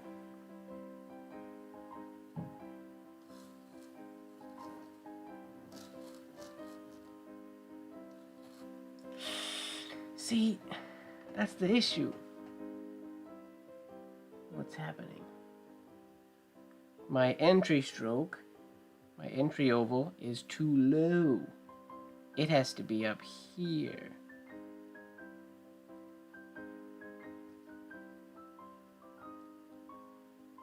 So that when I come out of here, I have space to get into there. Otherwise, it just gets cut off. Okay. Entry stroke, too high. Or too low. We need to make it higher. That should be a relatively easy fix, in theory.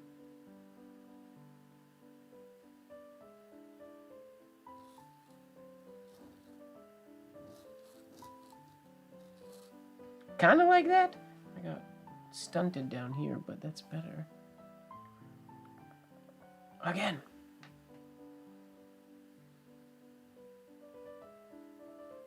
Do it a little bigger.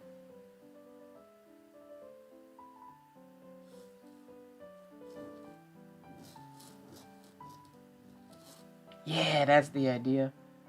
So there's space for it to go out and then come back across. It's close. Now let's see if we can actually get it to hit a baseline.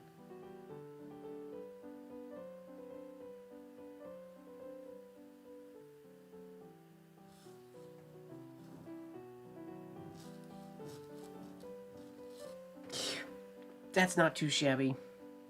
We got a little too heavy-handed with our last little thing here. We probably should have... That was not as clean as it could be, but that I like. This could be a little higher on that side. But we're getting there. We are definitely getting there, ladies and gentlemen.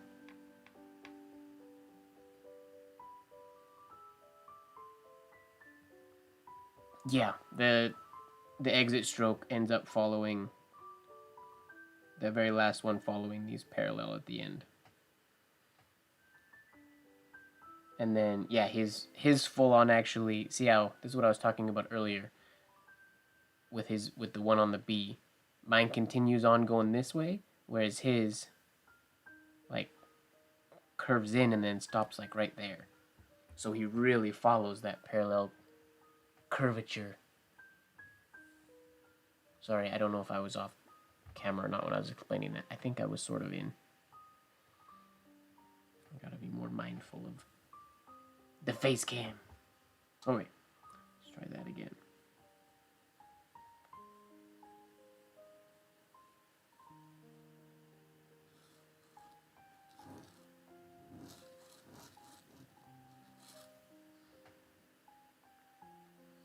Everything was good there-ish. Messed up shades, except for my entry stroke was angled, so it couldn't come up to follow that one parallel. Bummer. Entry strokes should not be the problem. They're the easy part.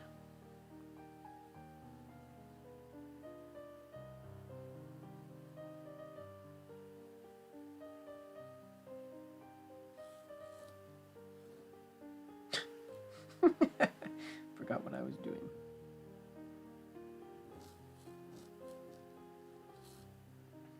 That's the idea, though.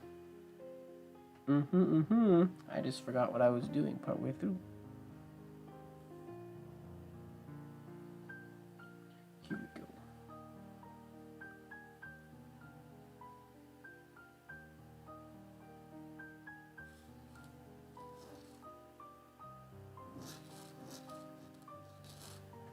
Boom.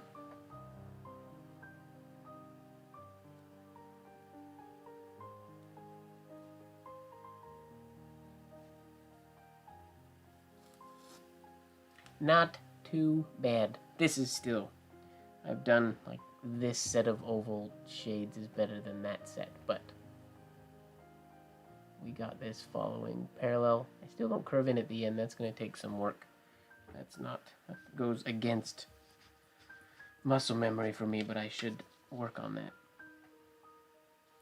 So it's a choice and not habitual. Okay. GH. H looks like it's pretty standard. Ooh, don't slow down.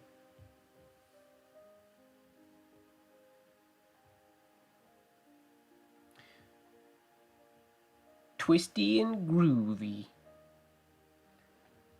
Alright. 2.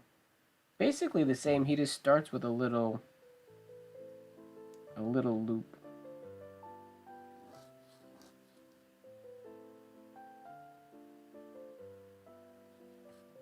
Like that. It's not a clean one, but that's the idea, and then he would come out of it. Like that, okay.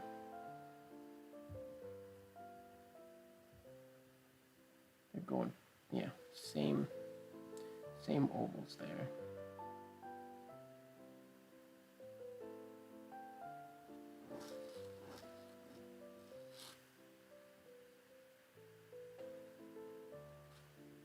Like so.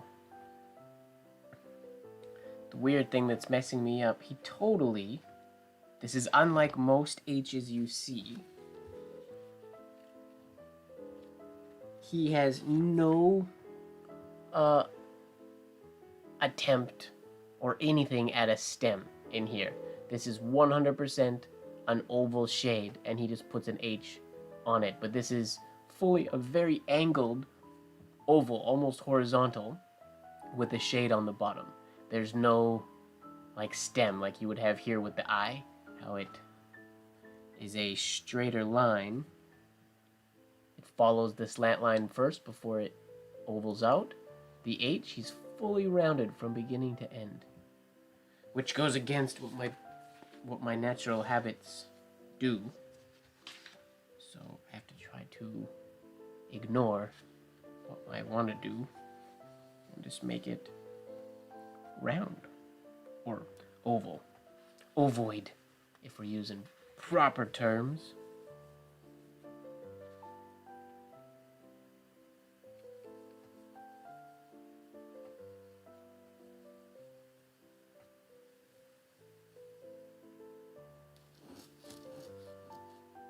Nope. Things that start with little loops are always challenging to me. Like starting the C with a little loop or the E with a little loop. For some reason it throws me off. I'm assuming it's because I haven't spent enough time practicing on my business cursive hand.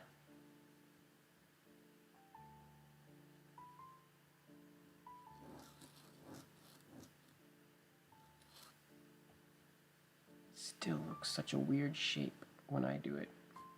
Doesn't look right at all. His is such a nice oval like that.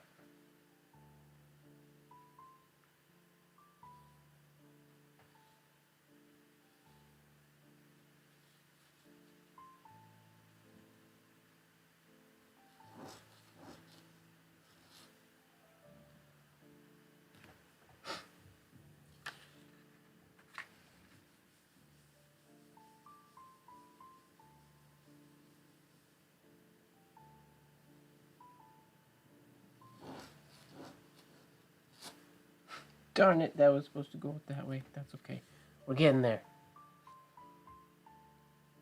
It's close. This shouldn't be as difficult as it is right now.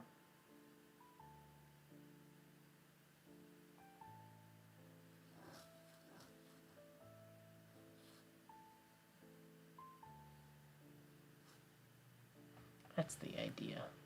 That's a very large one, but let's do a small one and move on to the eye.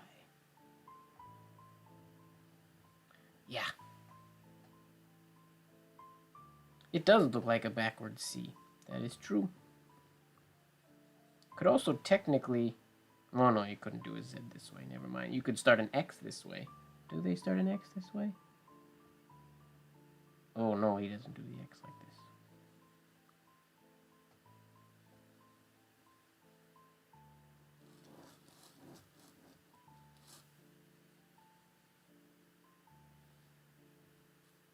That's the idea.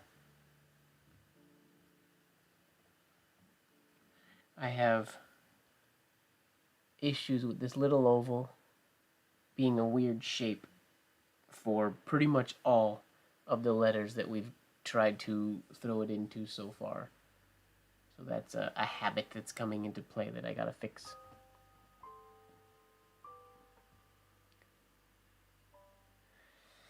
Oh, Devin.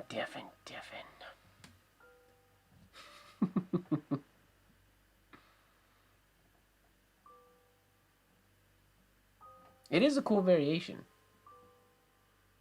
It also would be neat, I think, if it was a stem shade first. I don't know, it wouldn't maybe look quite as good with the little loop on top.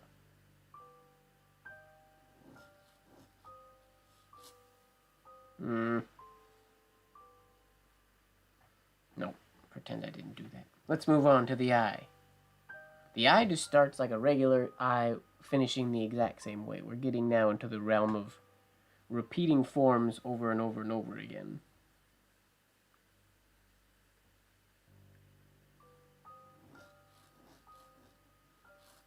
Like so. I need to work on doing these smaller.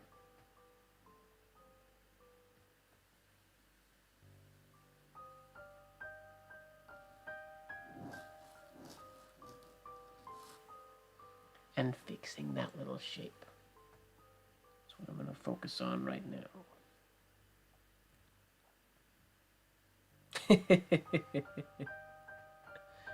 That's okay. You don't need to write along if you do not want to. Enjoy the class. Is my music too sleepy? Is that happening today? Should I play something a little more lively? This music might be a little too mellow.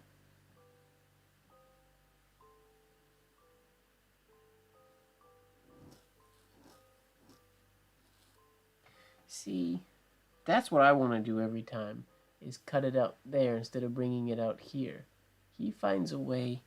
He makes that transition. You can see how I come into it, and this little oval ends up being horizontal or like angled, whereas he ends up coming this way, and his little oval ends up being almost, not exactly, but almost vertical.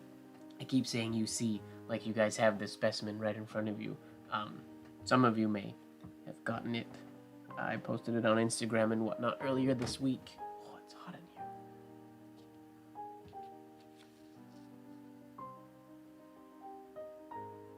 here.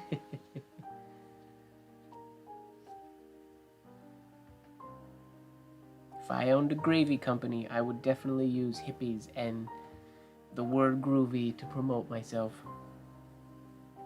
or my product.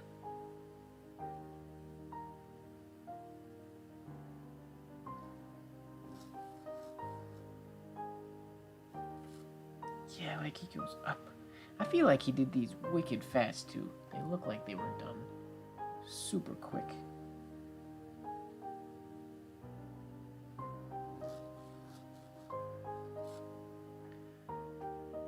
Sort of like that. I still need this to be more of a, like that. Come out that way. Why is that so hard? It shouldn't be. But it is.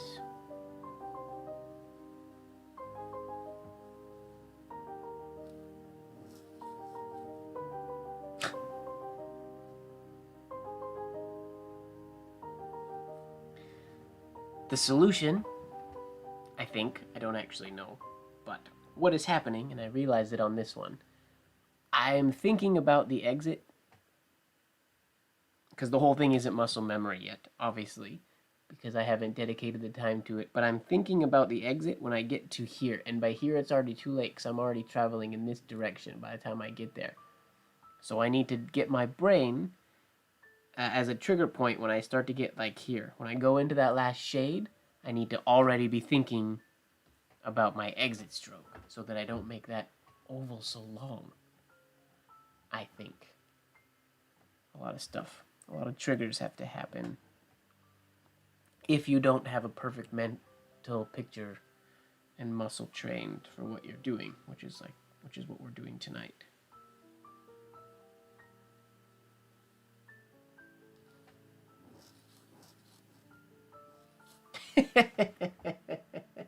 I added an extra little thing there. Whoopsies.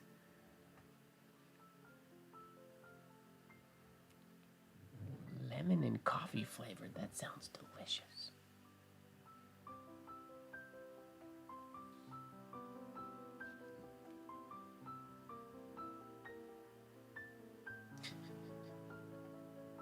Okay.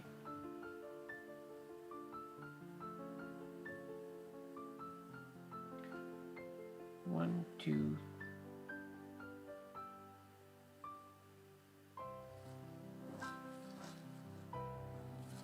Better. We almost caught it. I still thought about it too late.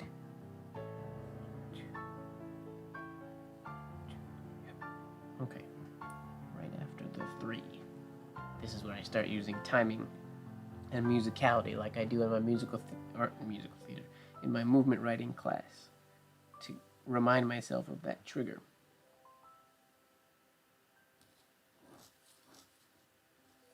Yep, I gotta get that 3 right after the 3rd shade, and then no shade coming out of that. And then that little loop can start getting bigger and bigger as I go.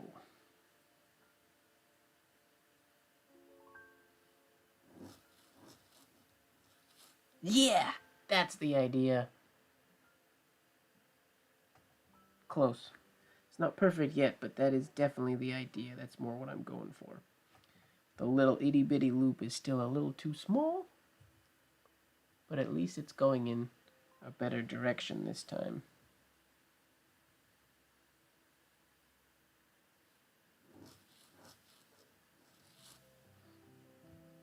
Dipping a little bit too low, but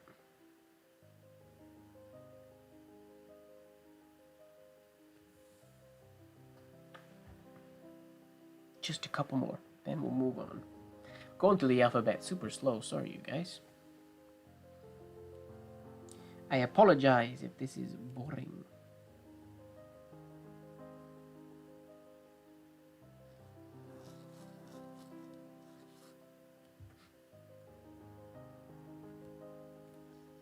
All over the place.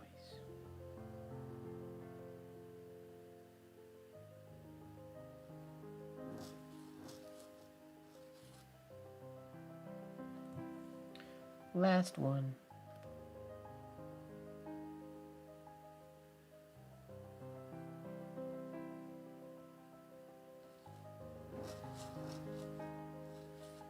Last one, and I think it might have been the best one. Maybe, maybe not.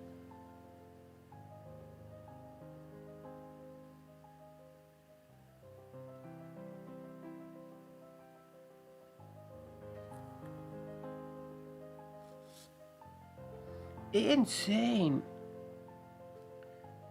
With an exclamation point. Okay, what's nah? Martha's G. J, not G. We already did G.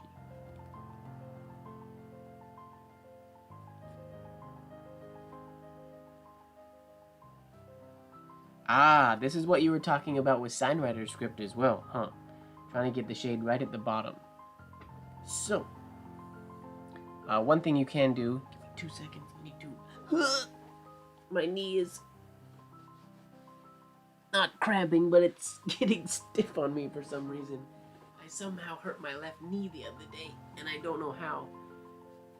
And I walked a lot today. Like I walked for like 2 hours today when I was running errands, and I might have tweaked something in there. Okay, shade on the bottom.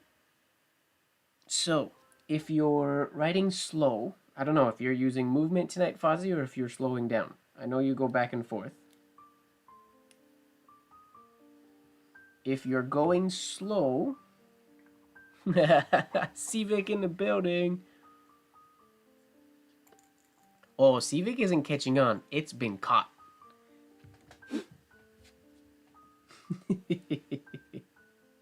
Unless something that we as a collective decide we like more, Civic is stuck.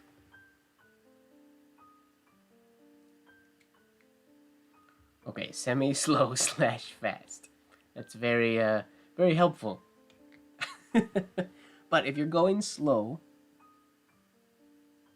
the only real way to get the shade on the bottom like that is to do a pen rotation. As you come around here,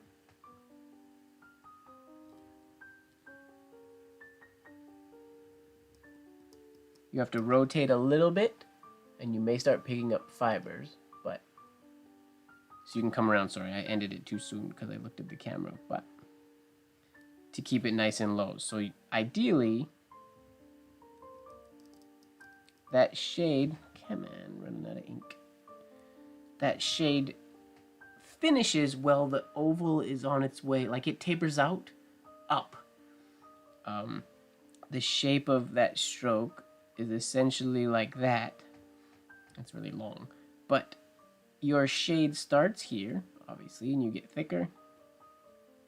You want it to taper out almost like, well, it's almost on its way back up again, which is really difficult to do if you're going slow, because to get that without crazy fibers and stuff like that, it requires you to fully rotate, like sort of so. Oh, I'm right behind my picture. Sorry. But you can get it so it sort of goes like that. If you're using speed, then the biggest advice I can give is to focus on that exit oval. As you're coming down here, am I behind my picture again? I gotta stop doing that. As you're coming around here, you want to focus on this part. That's sort of your money area. To get that to continue over into this shape here and this large oval here. And then when you add the shade, because you have speed, you're not going to be picking up fibers. If you're not going fast enough, it's virtually impossible to do it. But if you're going quick enough, as your tines, zoom out here a little bit, as your tines are separating and they're closing, all that ink, it doesn't go in like a wide shade, but there's still more ink in there as you're sort of exiting out on your upstroke going out, if that makes sense. That's where I think doing the shade from the arm and not letting the fingers do it really helps, because when I do use the arm, that movement can still and really whip around, so then you can get that shade like to the extreme.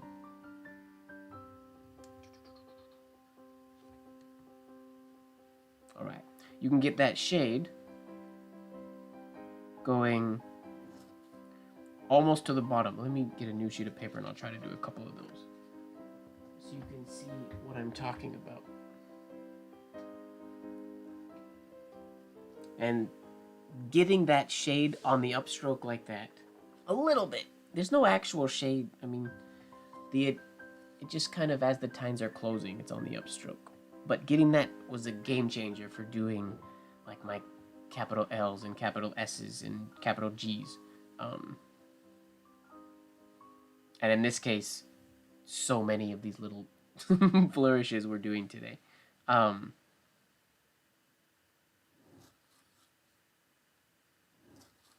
Like, see here, the shade is starting there, but it's ending, like it's thicker here than the actual hairline. So it's finishing on the upstroke, if that makes sense.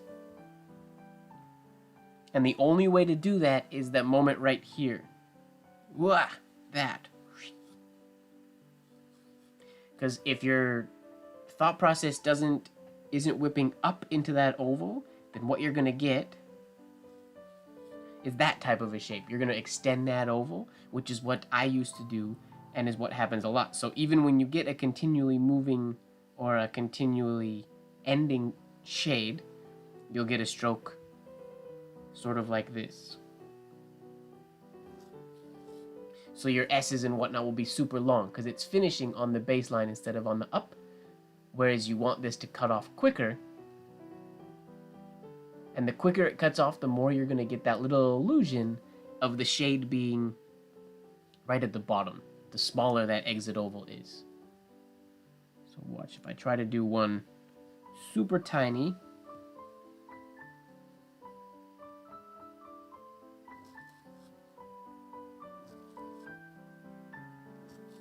there. So that's a good example. The shade is almost as high on, not quite, but it's almost as high on the left side as it is the right side, right? Like it's ending off of the baseline. That is the exit oval is a little wonky, but that shade is what I would be trying to go for quite often. For these types of, for that anyways, for capital S's and whatnot. Remote controlled tines. Oof.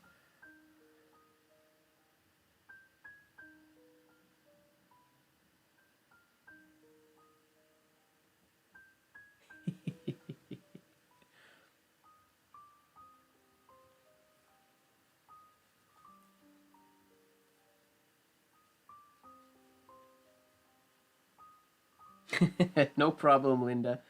I'm very long-winded, and my lives go entirely too long. So I do apologize for not finishing more of the alphabet before you have to go to sleep. This video will be live if you want to go back and skip through them later. Or skip through and watch it later. It will be live again. But have a good sleep. Thank you for joining us. Can I download that into your brain? Yeah, of course. No problem.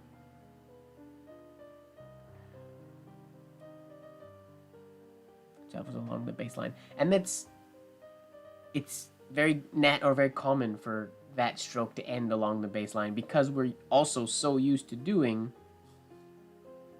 stem strokes that end along the baseline. It's interesting though, if you really look at some old examples, there are some old examples out there. Are we out of focus? There are some old specimens where the shade cuts off, but you can see that their momentum was going into an oval. I'm not really great at it, but if we would do something a little like this.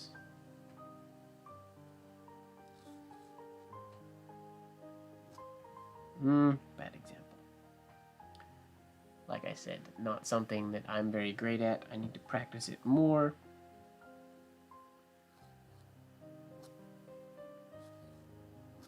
Sort of like that. That's a good example. Where it still finishes, but it finishes on the upstroke. I'm personally not a huge fan when they end up looking like that. There's a lot of traditional specimens or vintage specimens that have that look to it because I feel like that movement was very natural for them. Where it finishes almost on the upstroke but doesn't continue. All right.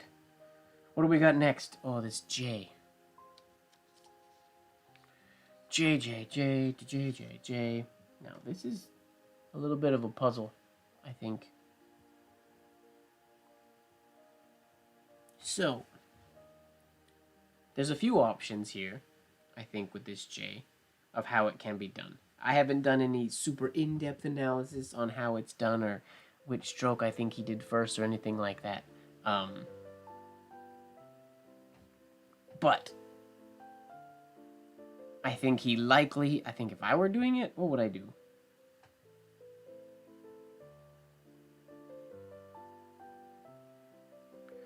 So,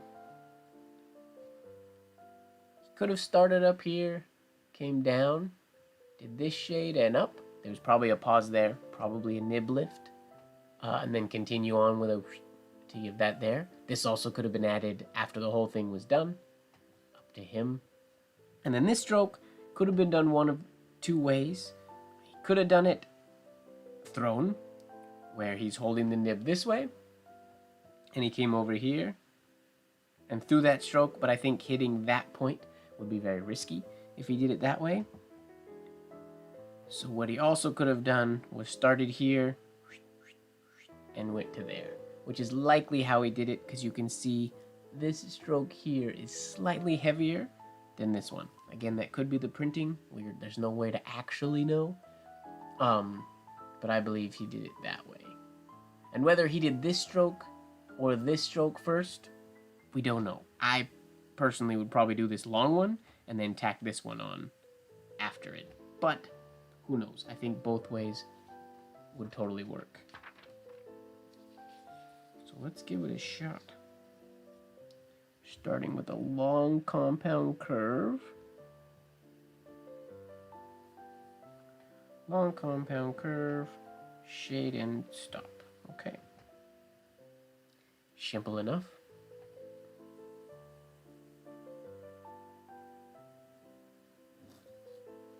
Like so. Is that about where he stopped? Probably stopped about there instead. And then he added a little loop there.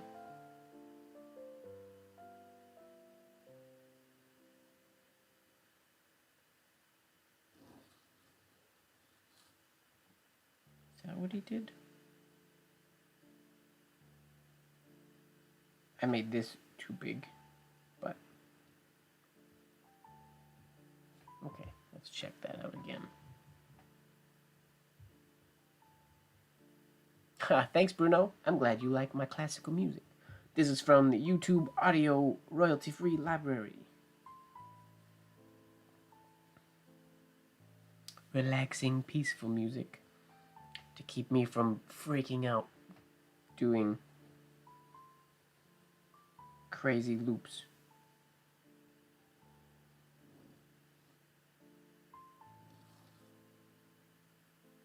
Okay. So far, so good. This cuts through there, and then it's above it into a compound curve.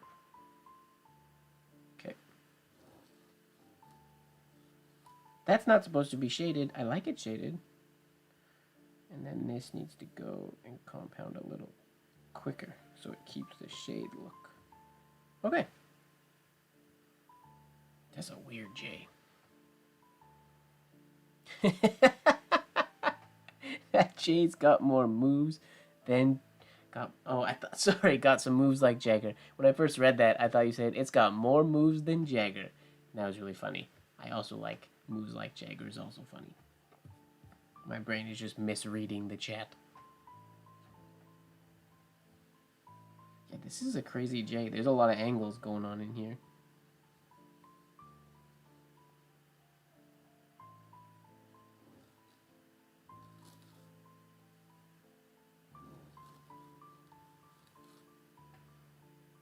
Sort of like that. A little crazy wide in that part. Well, let's try again.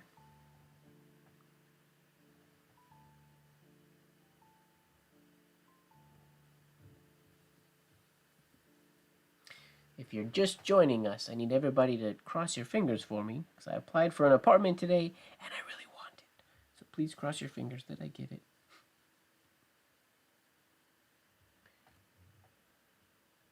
I feel like my camera is moving. Maybe I moved.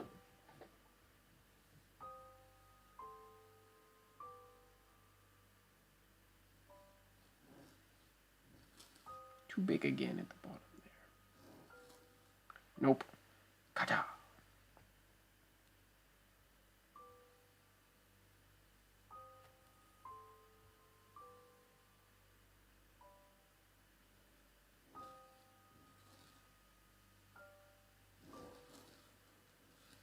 Yeah, that looks pretty cool. Now where's the baseline? Where would you put the baseline? Is it here? Like here? Or is that too high? Would it be actually here where I did it? That feels almost too low. I'm not sure.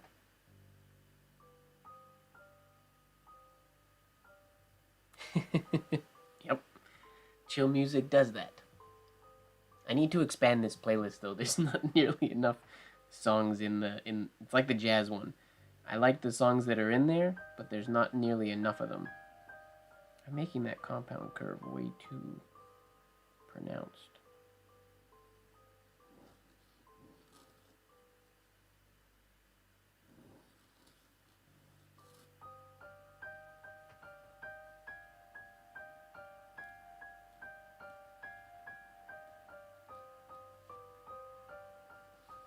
feel like that's too high. It would be like somewhere down in here.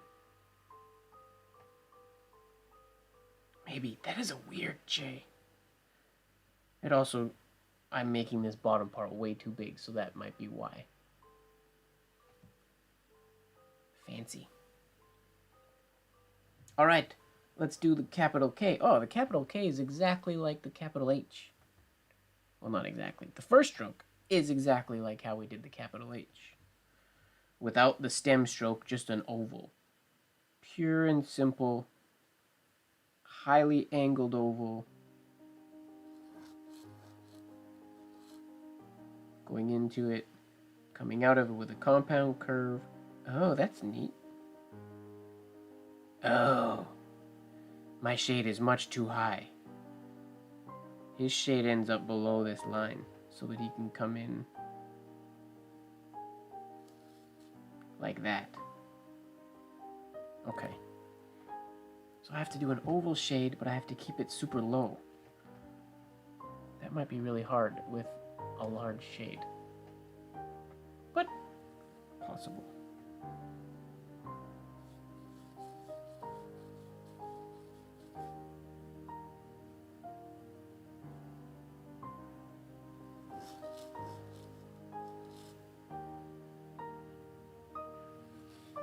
Like that. Maybe. Sort of like that.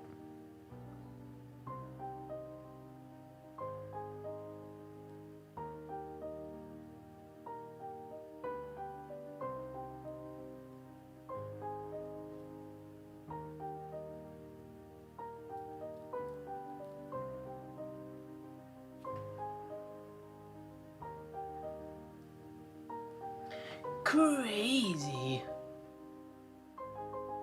It's way too big, and this needs to be rounded off down there. I'm just going to try to do one more of those and do that oval a little bit smaller so it's a little more controlled.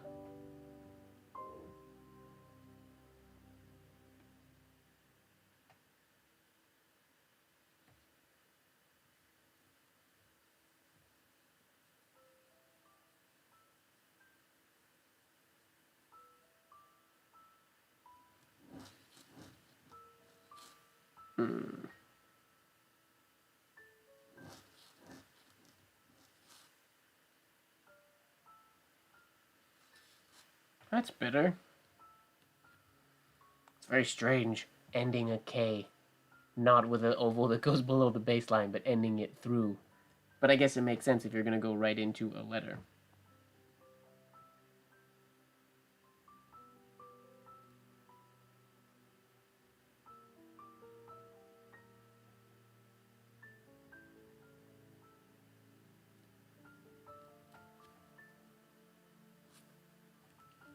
I suppose.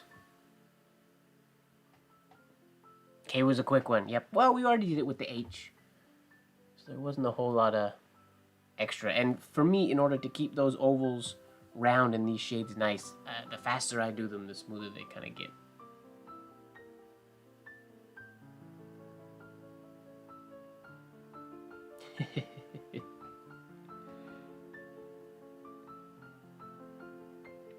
Crazy cool curls. Well, okay. L. Okay, we start the L the same way we started the C and the G. Compound curve stem shade, okay. 1, 2, wait. And then we finish. Our twister comes in on the end here. So we start like we did the C, the H, compound curve, shade at the bottom, unlike how we did the D earlier. Large loop going low. That's going to be a big one. Remembering to go low enough that we can fit in 1, 2 shades. Oh, and an infinity symbol. Compound curve into another oval with a slight shade. But that looks really cool and feels like it will be quite easy to do actually as well. That's a very intuitive figure 8 compound curve. You just kind of let the oval continue and play. And it'll sort of do its own thing in theory. Okay. Just so anybody's aware, I've transitioned to pretty much fully movement or whole arm movement writing now. Because I'm writing these so big. I'm not dropping my forearm anymore. I will do that at a later date, practicing these. Takes a little bit too much work for me right now. Okay.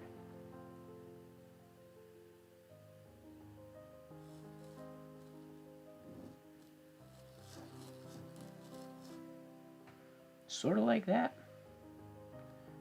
This needs to go down and then come a little bit higher up there. And this needs to smooth out the shape a little bit. But that's the idea.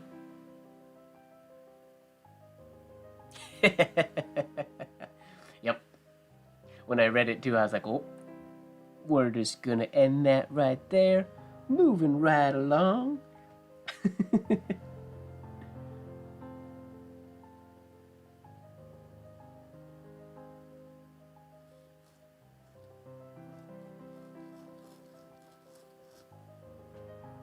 Does he do? It is 2, right? 1, 2. Yeah, that's it. I want all of these ovals. We were doing good for the first one. Shades are a little on the left side. I gotta keep the shades on the top more so. I want this one to bisect the baseline. And then this one already bisects the baseline, so that's good. Alright, new sheet of paper. Try again.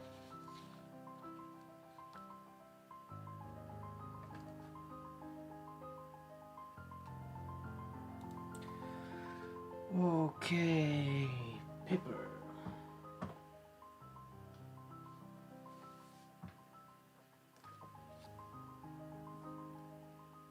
This one is probably the most like intuitive and natural feeling of them all so far, I think. For me anyways.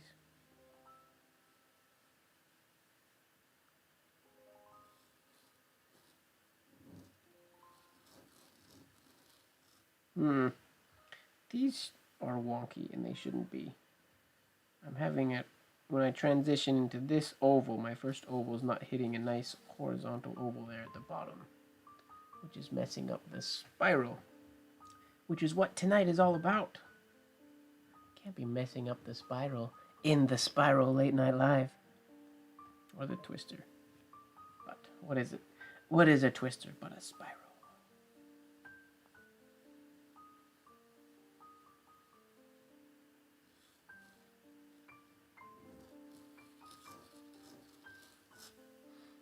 Jeez. Something went very wrong at the end there. We were going good. Same with that one, and then I just messed up that compound curve. I got excited. Making them a little too big. A wee bit too big.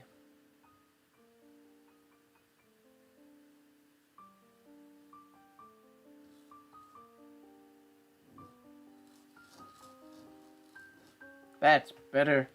That's the idea. Cool. Biggest difference between mine and theirs right now, I think, is how fast they drop down here, which I'll try one more time, and I will focus on that aspect of it and see what happens, but then we'll move on to the M.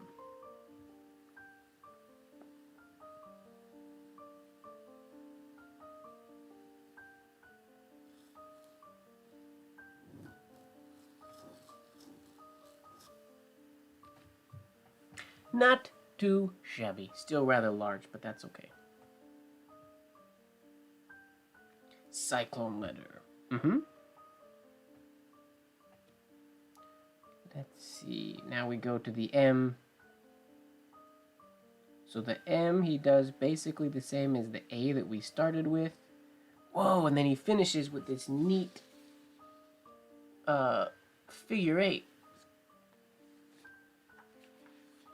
So he starts up here, same stroke that we've done a whole bunch of times today, which this is still the part that I need work on, that last little loop into the final oval. Then he comes here and does a nice slight compound curve up into basically an unshaded C to come around and finish the same way they finished the K. That is the second time we've finished a letter that way in the middle, ending above the baseline, which is kind of neat. It would go straight into the next lowercase letter. Slightly shaded on the C, but that's more on the, I call that a C because it's basically a C stroke, the very last oval. But I don't think the thought was to add an accent shade there. I think that was a product of the movement more than anything, which is what made it so beautiful and wispy. Okay, but we gotta start it off like the A first.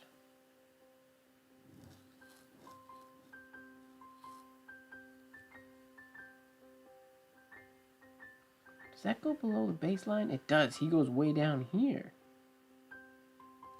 for that first loop.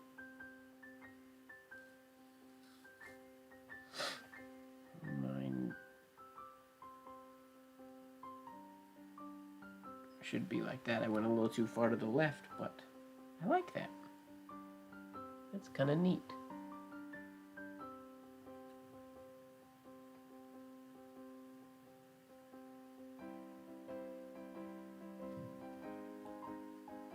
Yeah, the M does look very much like an H. If it was a little bit spaced out, it could be seen as an H with a really, really fancy entry stroke. Or if you're not careful, that entry stroke could end up looking like a whole other letter going into the M, I guess.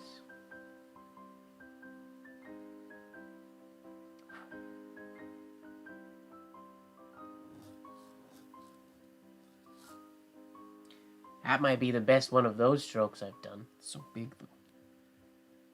And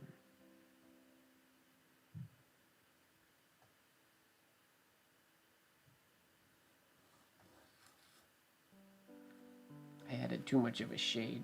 Oh wait, I was supposed to keep going. Darn it. Like that. Whoopsies. Habits. 10,000 hours. At least. No, I have no idea. If somebody practiced, if you practice really hard and actually follow what the books say and don't mess around nearly as much as I do, you would catch up, as you say, remarkably fast. I play too much.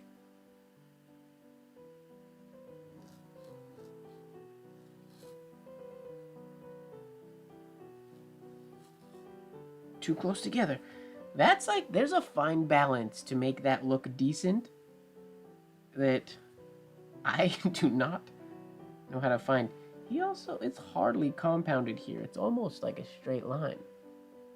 So I'm gonna start doing that even with a finer compound curve if I can. I mean, if it wasn't for the amount of fun that I do, I would have quit probably a long time ago. That's what I like about penmanship. It's fun for me.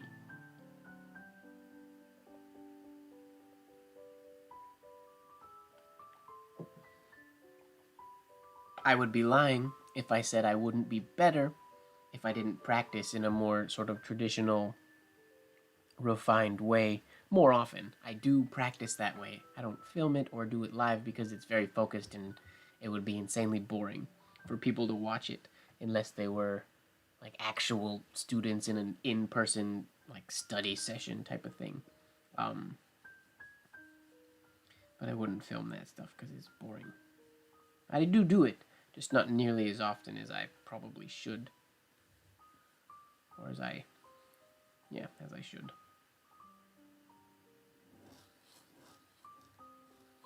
So big! Why am I writing so big?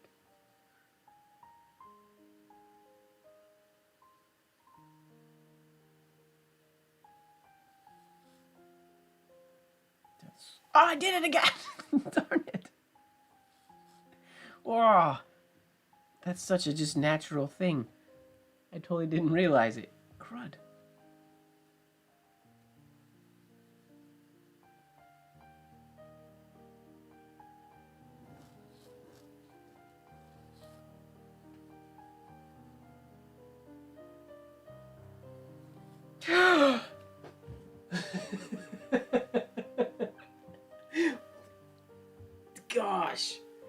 This is why when you're creating or when you're learning movement writing, muscle memory and all that, like the habits you create are so important. Because if you create bad habits, it all happens so fast. Like all the things you need to think about. It's why I talk about when I do signature writing and stuff like that. The what I call trigger points. Like at this point, I have to remind myself. Like when I finish this, like right now, when I finish this first line, this first little oval, I have to remember. Cool. Now continue. Like I have to do it here way before I get there. But that all happens so fast. And it's like, oh, I was thinking about this compound curve. And while I was thinking about that, the whole thing just finished. So there's so much to think about. And your muscles just take over and do it. This is why the importance of having a perfect image of what you're trying to create in your mind. Because if you don't, it's almost impossible to actually create it. Okay, this time. We won't do that again.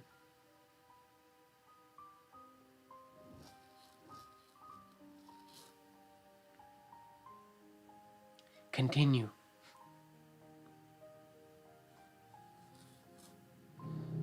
That is crazy spacing. I can't get that to look good. That's gonna take some work.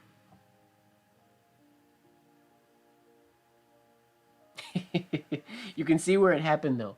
This shape right here, because it's not a proper oval. I was going out and then I remembered right there. Oh, it's too late.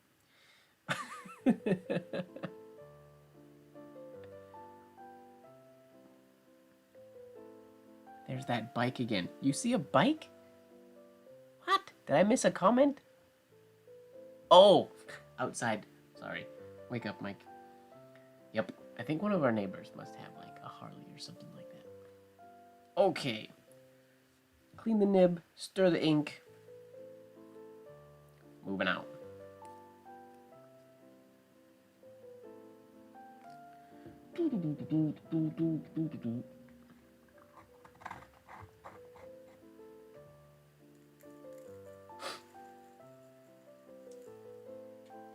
It's funny that my microphone picks those up. I must be just used to it. I don't hear any of the... I mean, the street's right beside the house, but I don't hear any of the cars and stuff like that anymore. Completely tuned out in my brain. Okay. N. Okay, N pretty simple. Starts it the same way. This is only the second time we see it's the exact same way he did the A with the little bump in there, where the other ones, like the B, he just continues through. With this one, he has that little and then going through, which I quite like. I think I like that better than the continuing to go through ones. And that's what he uses on the N. You can see that little at the very end. There's that little stroke in there, which is kind of interesting.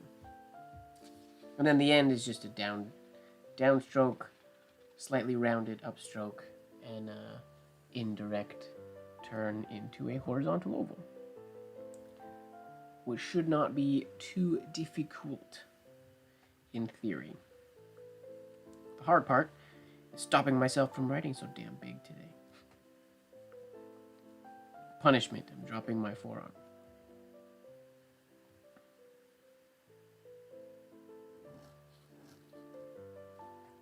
Oh, I hit the hole in the paper. That scared me. But I didn't do the right little thing. Right, the third one has to go and then go into that. So crazy, right? No, the fourth one. 1, 2, 3. Yeah. The fourth oval is the one that gets cut off.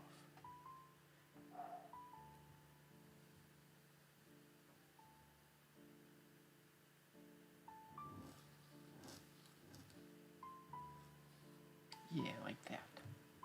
And then we have a nice, easy. It's another one. Shape and spacing is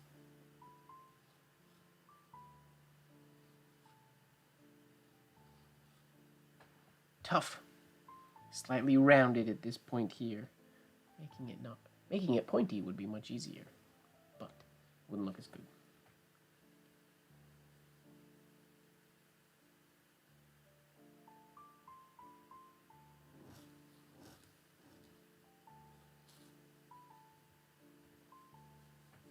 This is where I need to do more push-pulls. Sort of like that. The reason I don't use this variation, the N, the M, the A, is because that line never looks good to me when I do it. Requires a lot of extra practice.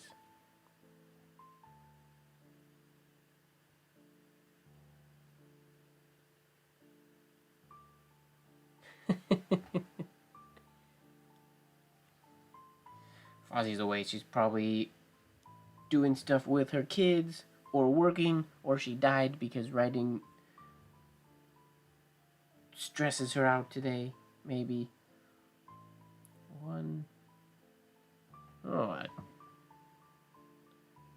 A really fancy variation of the O.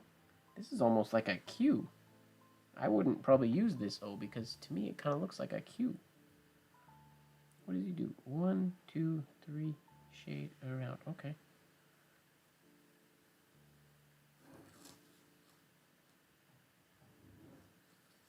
What? Is that right? 1, hairline, shade, and around. Yeah, that worked. That's the idea. I just did it kind of wonky.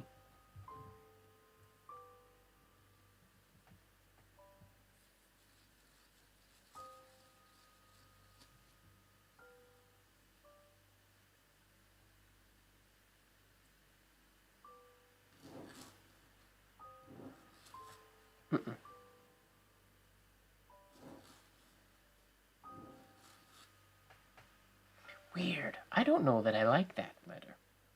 I gotta make that compound curve shade a lot shorter. That's a very strange O to me.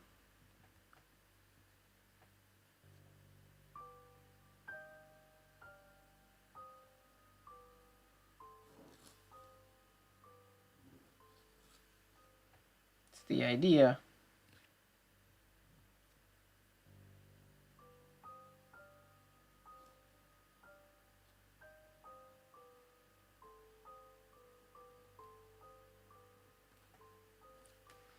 Okay, we're gonna move on because I don't like that letter. O with a tail. Bizarre. It would look better if I had the O, the tail, cut off nice and an oval, a little bit rounder and a little bit shorter. I think it would look nicer, but I still don't know that I'm a huge fan of it. Maybe I just gotta practice it and get better at it first. Good night, James. Sweet dreams. I didn't even know you were still here.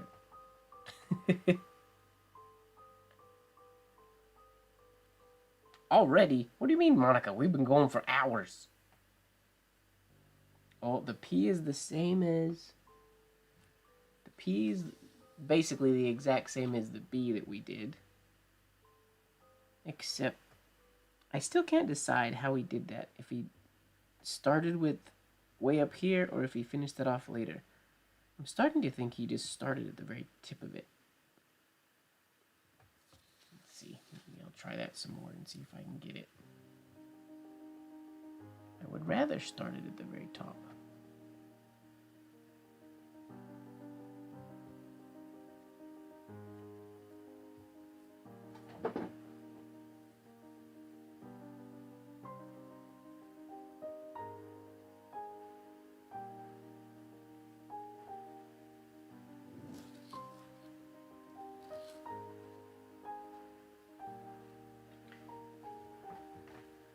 One, two. Oh, he didn't do this for the P. For the P, he added an extra. It's hard to see. Comes around here. 1 shade, 2 shade, and then he did another little, like he does here. He does another little before going around. Weird. He doesn't do that on any of the other letters. He only does it there. Interesting. An interesting choice, Mr. Courtney. An interesting choice indeed. Oh, what I wouldn't give to have to be able to sit and talk with these guys about these choices and why they made them.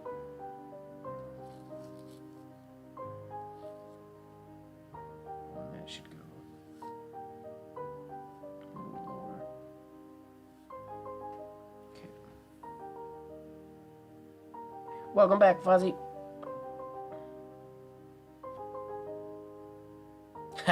You missed some. We've been moving a little bit quicker.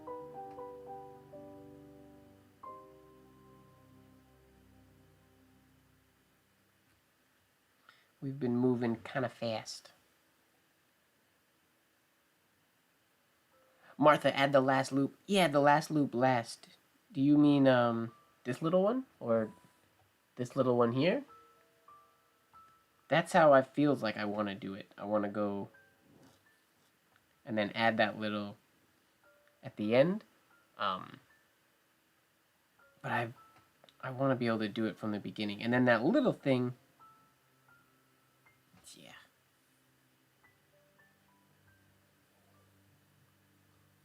Okay.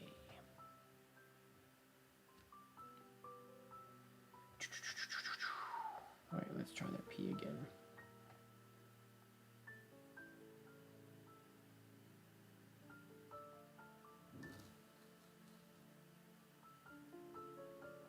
Whoops. 1, 2, and there's a little stutter in there.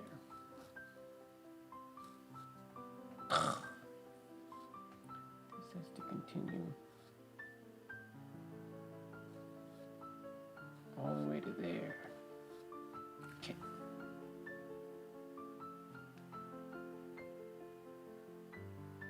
No, the strokes are touching. At least I think they are. In my printout, they're touching, but it's very likely that they did that last little loop at the end. Like I said in the beginning, when we did the B, I just don't know. I would like to be able to do it not that way. But who knows how they actually did it. They were magic. I'm not magic. As much as I would love to be.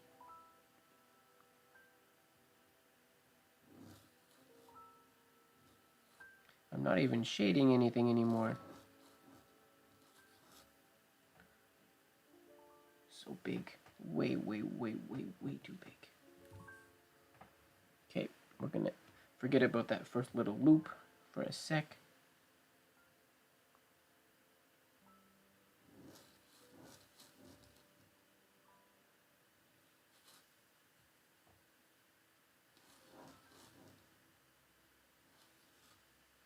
That's better. And then we have the little thing. But you can always see when I do it.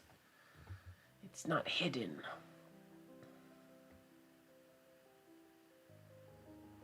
Yeah, the photo, I mean, I printed out the photo I posted on Discord, but I mean, it's stretched a little bit for my print. So my print, I think, is much worse than the digital version that I posted on the Discord.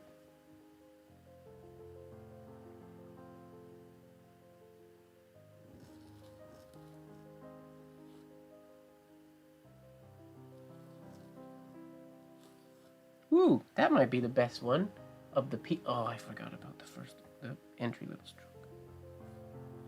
I don't like throwing that in there at the end. It bugs me.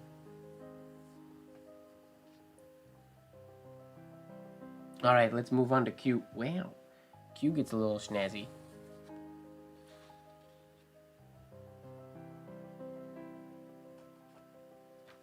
So Q starts below the baseline here, goes up big and around, 2 loops into the shade. You could lift there or not. Then just hairline figure eights coming around. Pretty, relatively simple, I think, as far as structure, where everything goes. Not likely to get lost that often, other than when I forget what I'm doing. But we will see. The beginning. Okay, just goes around and then spirals in.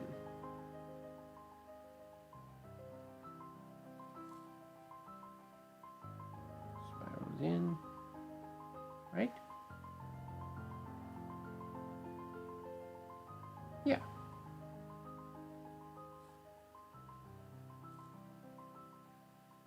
Where does that cut? This one. There. Okay.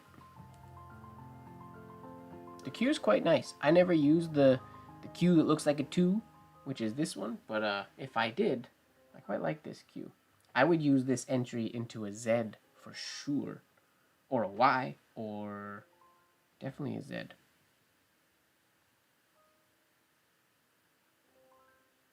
Which ones have shades? One, kind of all three. The second one's a little smaller.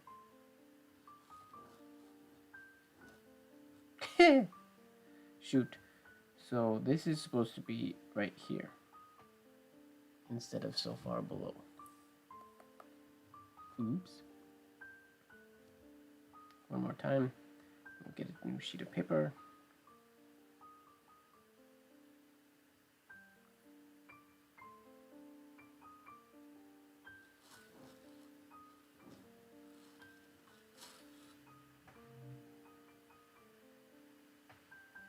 Not quite. We'll try again.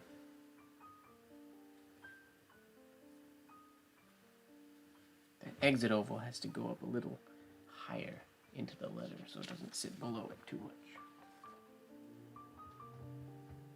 Oh, I can probably start reusing.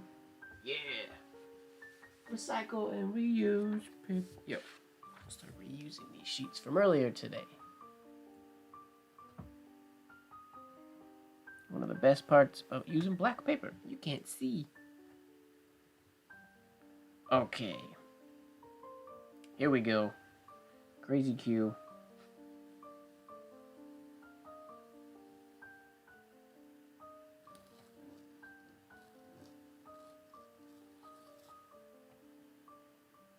That's the idea, right? I mean, ish. The one cool thing they have, he somehow has this line and this line stay parallel a lot longer, which is impressive.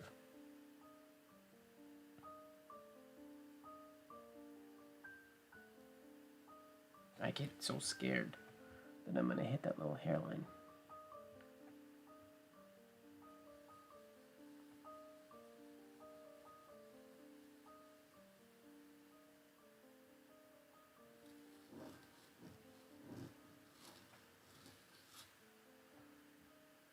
That sort of works. One more, then we'll move on.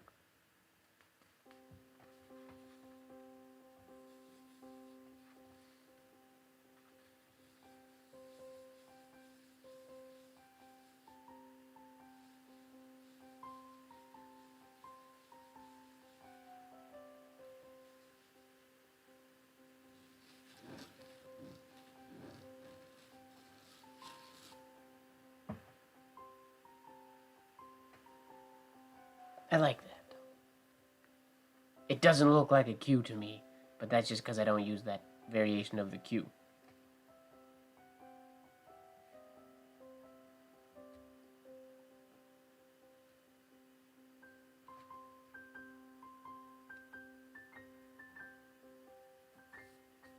I could do these a lot smaller, I think.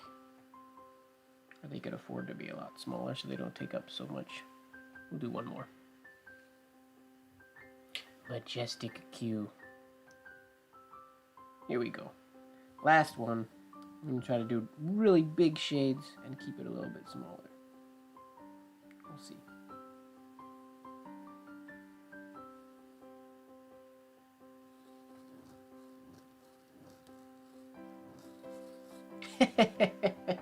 Threw in one extra shade just for fun. Now it even looks less like a Q. Wait, I lied. I want to do one more.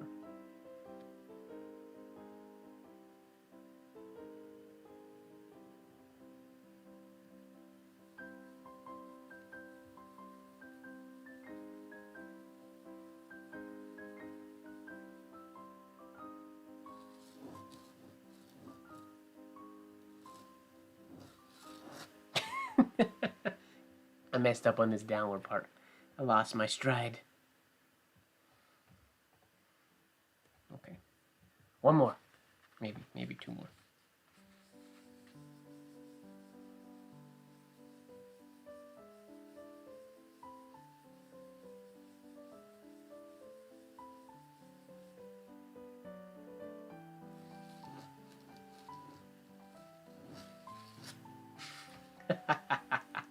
That's just stupid. That's way too many things going on. The top is really nice if I didn't do all this junk down here. Alright, moving on to the letter Martha has been excited to do since the beginning. The R, which is basically the exact same as the B that we did, just with one less shade.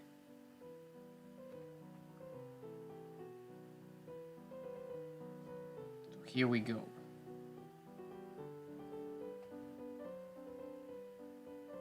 I'm glad you like it, Monica. Wait, let me try to do one of those cleaner. I got a little goofy at the end. Let me try to do one more cleaner cue here. I'm trying to slow down a little bit and not get so silly in my brain.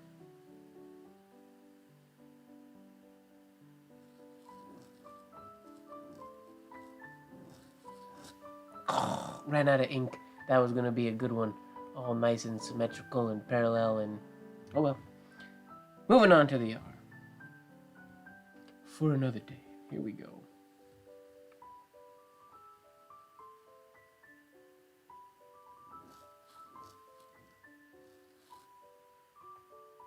Did I add one too many swirls? No, that's right. Okay.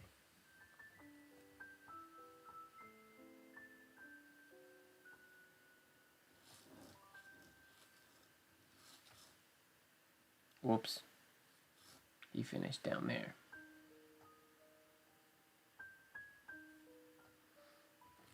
Again.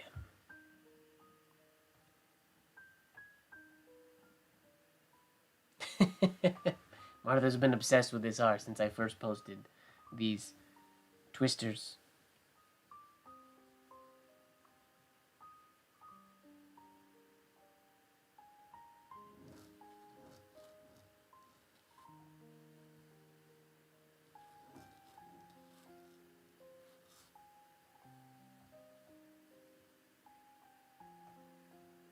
That's not too bad. It's hard to do these small. Very hard.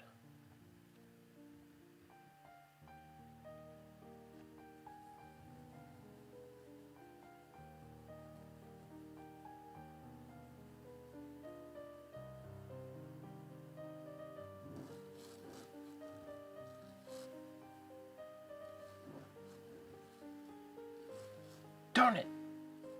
Such a habit.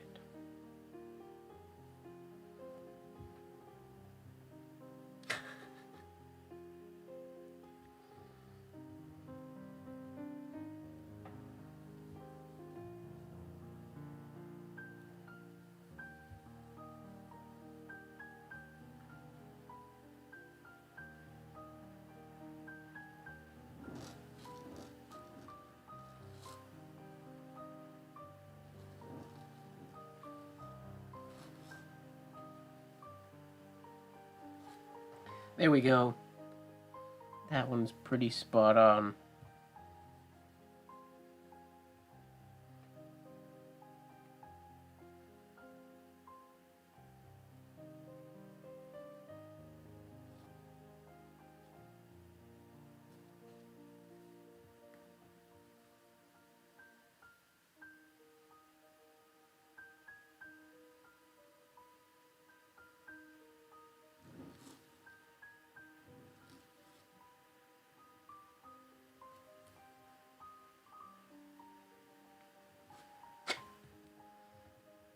Ugly exit stroke.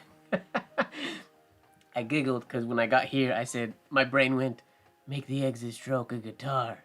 I thought, how am I going to do that? And then I just went, no.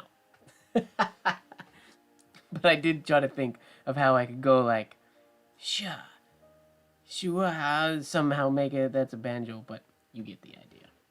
Flourish guitar. Totally didn't work. But, rock on. Okay, S. Oh, so the S starts like the L, okay, and finishes like we started the R. Okay, that's simple enough.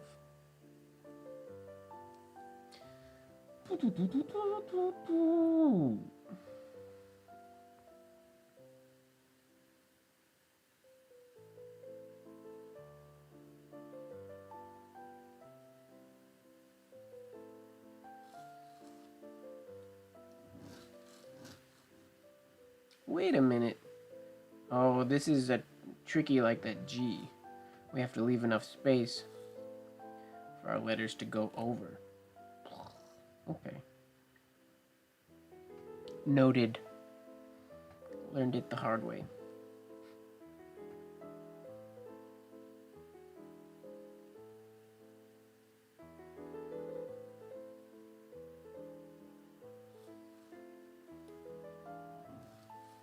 What am I doing?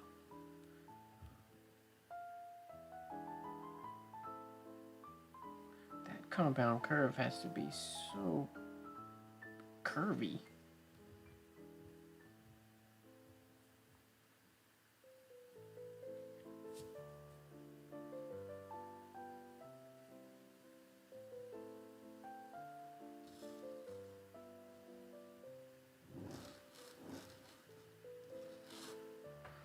I mean, that's the idea.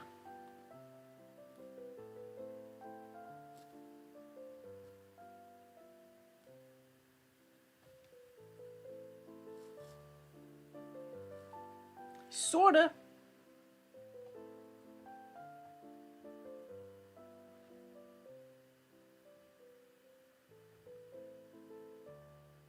What did I do wrong? Nothing terribly, it's just this line just doesn't quite follow. Oh. My entry stroke didn't go nearly as far. So the entry stroke has to be quite long in order to fit all the loops of the S inside.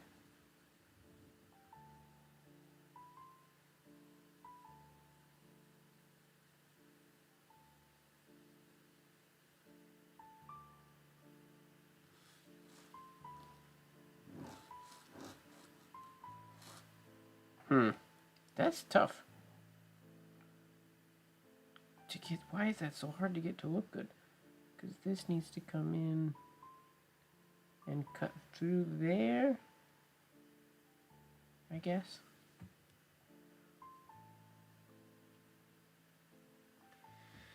Does the exit need to parallel squish itself with the entry? Yes, it does.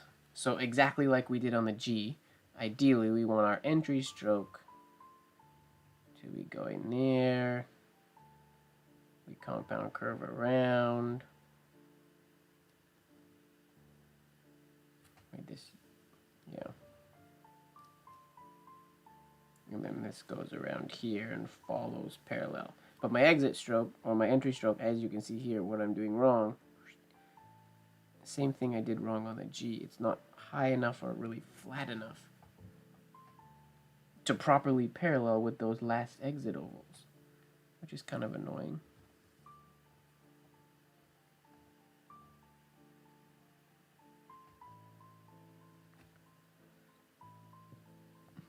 The proper way would be to properly analyze this where everything's going so that it doesn't, because his doesn't look awkward. I feel like this one's really easy to make look super awkward.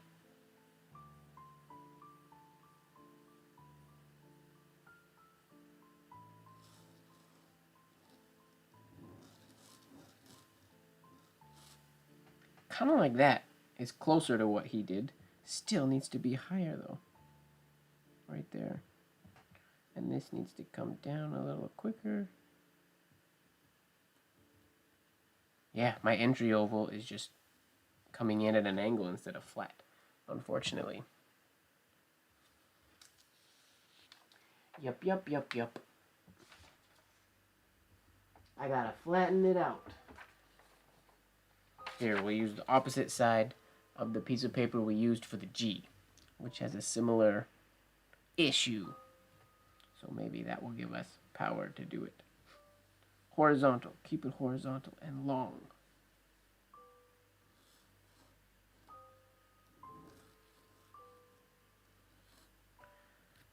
Not long enough. That's the idea, though.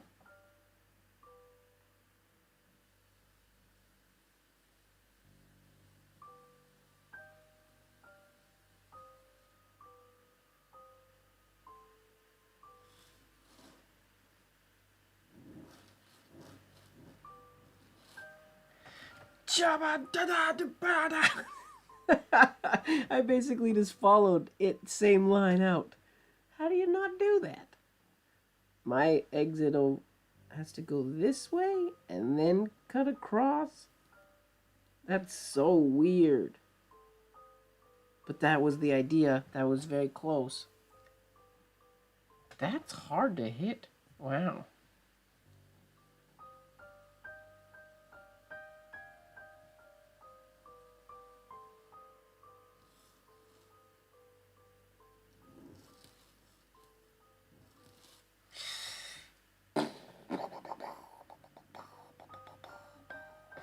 I don't understand. That entry oval has to be so long.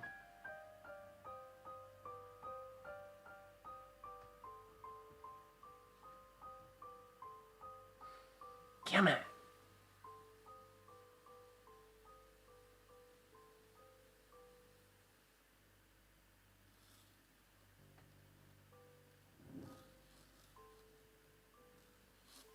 Like that. That's the closest I've been so far. I didn't shade anything, unfortunately. Wow, it's crazy how long that entry stroke has to be.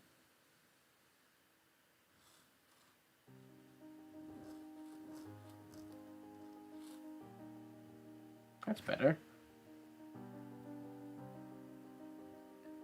We're getting there.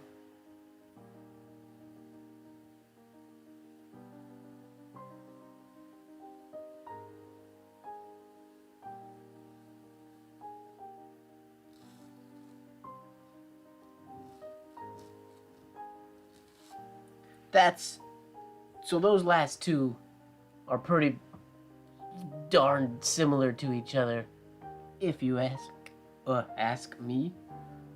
English is not working for me today, but I'm pretty happy with that. Wow, that is hard. That's a really tough connection to make.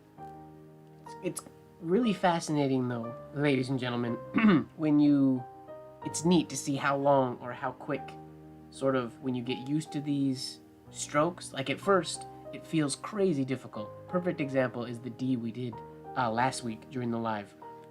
And then when I started practicing it the next day, it's fascinating how quickly it becomes...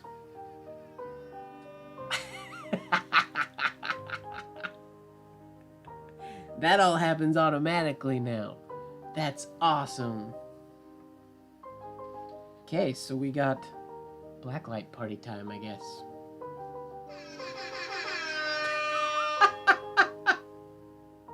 And my phone has that alarm. I like that everything happens at midnight now. Wait, James is still here. James is back for the Blacklight party. I think Fozzie was the only one that knew that I set everything up on my phone. So at midnight, everything automatically turns off, except the Blacklight turns on. It turned on a second sooner than everything else, though, so I gotta figure out why it did that. Because they should all happen simultaneously at the exact same second. And the alarm goes on my phone, and then I go into my broadcasting software and turn this on.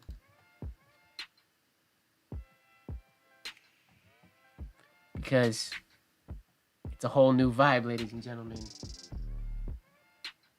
And something else that we're adding this week. A little bit of this action here.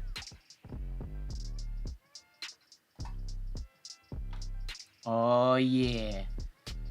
Blacklight party.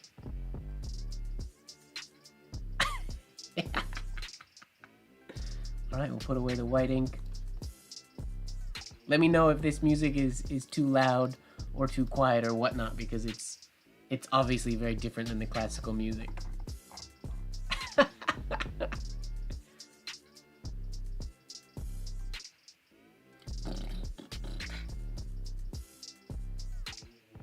And then I wore a white shirt today so it would glow. Oh man. Okay, we got our Blacklight ink. I am gonna lower the black light. It is in the right position. I just have to lower it closer to the paper.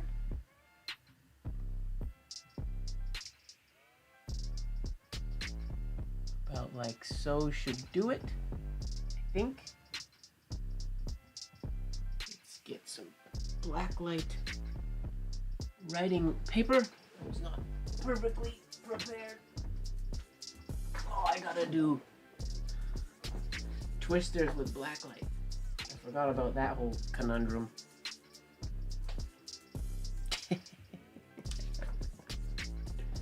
Oh, hilarious. Oh, I was super prepared this week. The only unfortunate part, actually, let me tweak one more thing. There's a couple things that can't be automatic. There we go. Now you guys can see me a little better. But yeah, I tried to have everything as automatic as possible at midnight. I just wasn't fully prepared yet. Too fun. Guide sheet.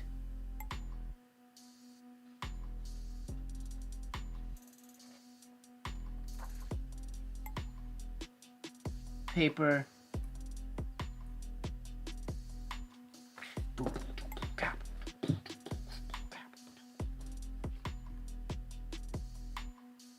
Total vibe change. Wow. Okay. Glowing glass. Yeah, they're an old pair of prescription glasses of mine that I had some. I had Blacklight reflective or tape from an old dance show, from a body percussion show I did a long time ago, that I just put the tape on the lens or on the frames so that I could have glowing glasses for the show. Unfortunately, when I'm writing and when I'm talking, my nose shadow cuts off part of it, but when I'm writing it looks okay. Yeah, I swapped glasses. Okay, I tried to make the bad pylon glow, but unfortunately Lego doesn't glow, so that didn't work. What were we on? We were doing, oh, that S. Let me try that S a couple more times. This paper isn't as smooth as the black paper we were using, so we'll see how this goes.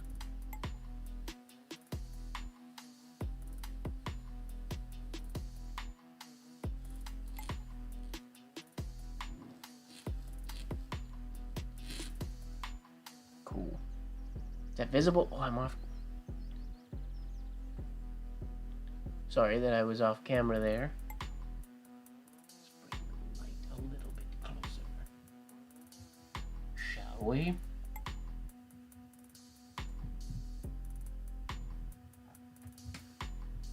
Come in. Work with me here. This is the one part that's not fully intuitive quite yet. Getting the light hanging down here in the right spot. It's a bit of a challenge. Oh, would it be better if it just... Sorry, everybody. Figuring this out as we go along. I wonder if this light would be better if it was just sitting right on my desk instead of hanging. Maybe.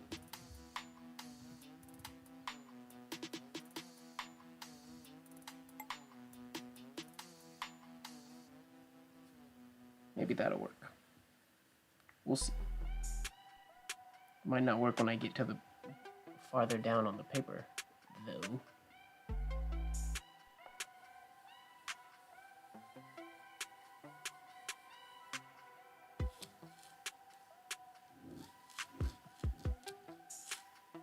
Boom.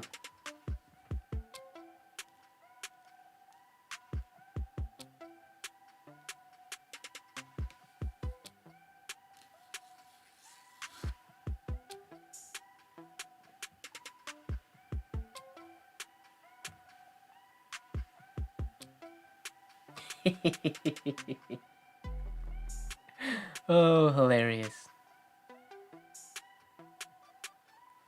I like that people go to bed or have naps and then come back for the glow light party. That makes me exceptionally happy.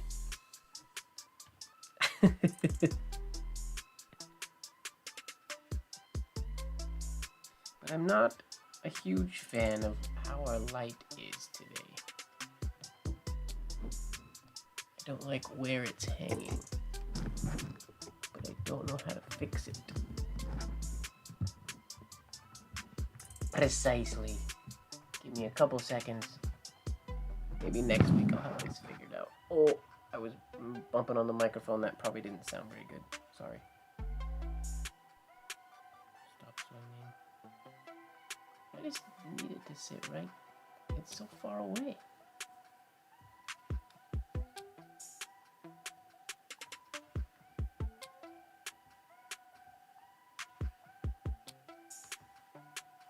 There we go.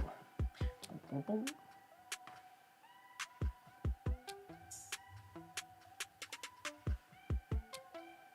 Getting it all figured out.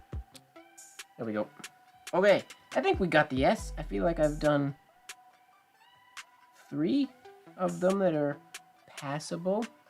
I'm gonna do one more, and then we'll move on to the T, which is the exact same as the F. So we've pretty much already done the T.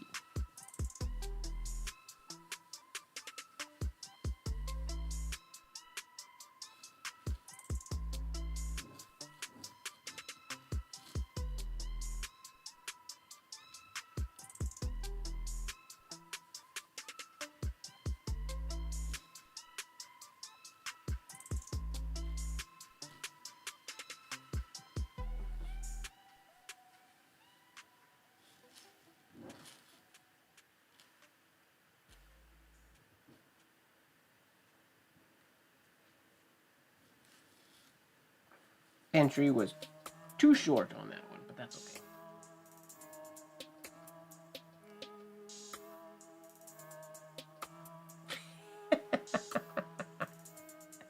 I'm having too much fun. They're actually not shades. They're prescription. They're regular glasses. Or oh, you mean sweet shades here? I get it. Sorry. Okay, now we go to a T. T's pretty basic. We've already done this pretty much with the F. So let's just knock it out. Nice and quick like.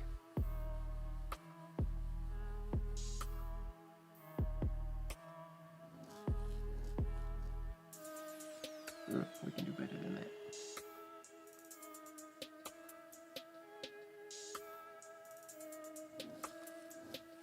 We can do better than that too.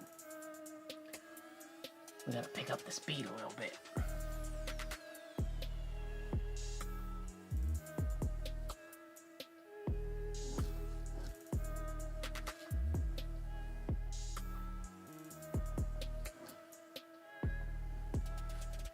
T.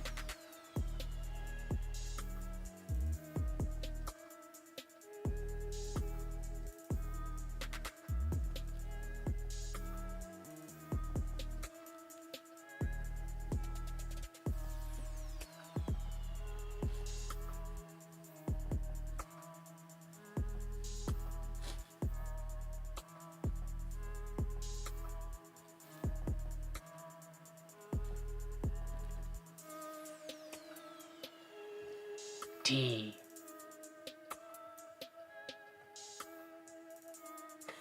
Welcome, Suvik. It's midnight.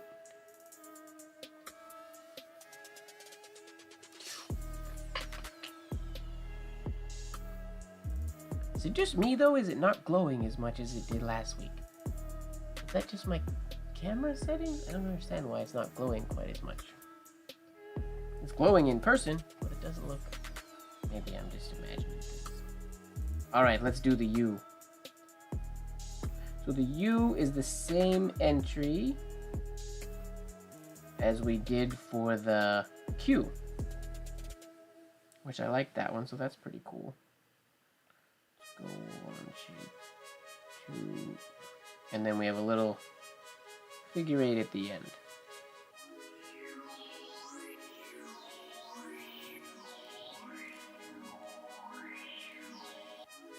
Right? Like that. Okay. Slight shade here. Okay. Now let's just fix those shapes.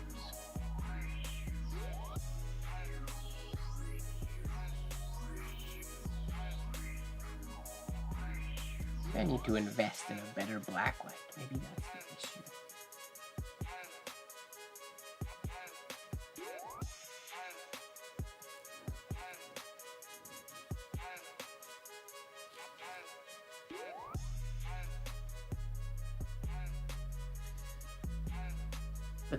The coolest thing about this U in the notes is in this sample, is it totally looks like it could be connected and be a infinity letter.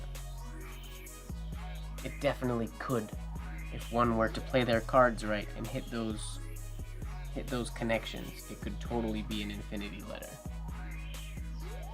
I don't know if I have the skills today, but we can try.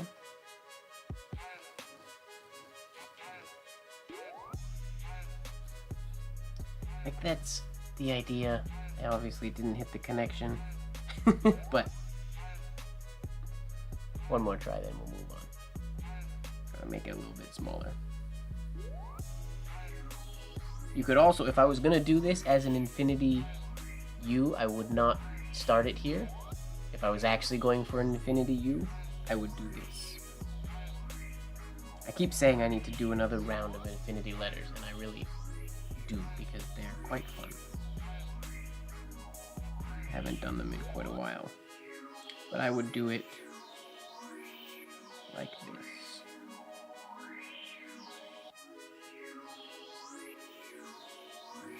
Oh shoot, I didn't go big enough there.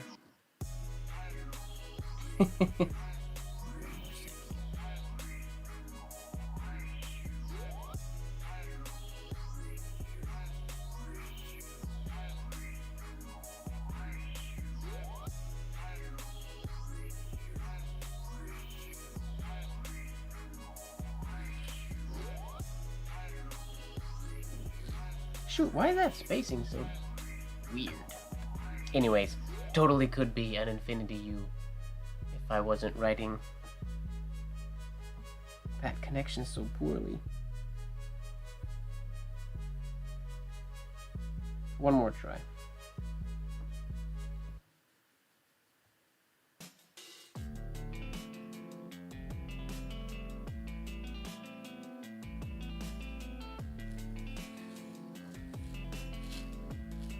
There it is!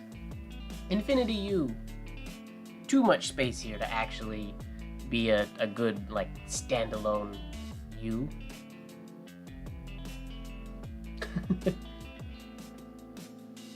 But that is the idea.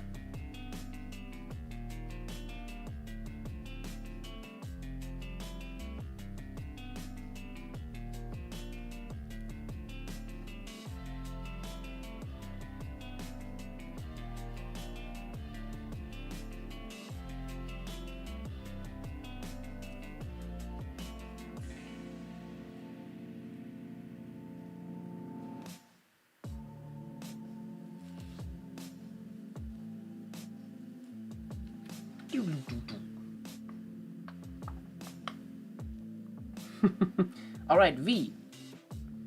The V is literally the exact same thing, just with a different ending, even a much simpler ending. So it can also be an infinity letter. It's not nearly as easy to do as an infinity letter because the V doesn't have any hard stops, like the U does at this top corner. The V doesn't have any of those. So if you want to do this as an infinity letter, you really have to, like, hit it. I don't know that I've ever done this one as an infinity letter, but I feel like it's possible.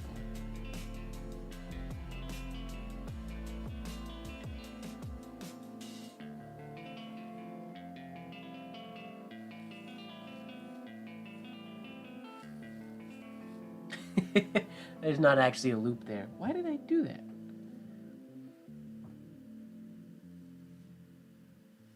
So the V can have a lot smaller of a space than the U can because it doesn't finish on that downstroke.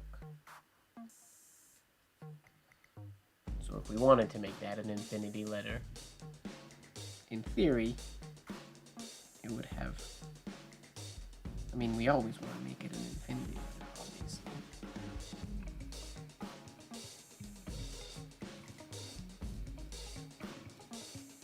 Forgot what letter I was going to doing.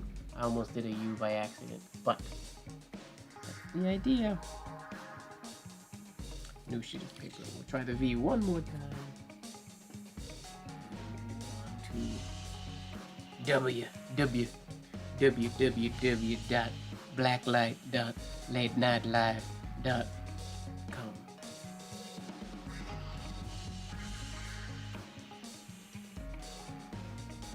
One more attempt. Infiniv. The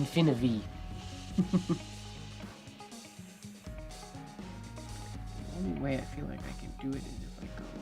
I always end up having it curled too much.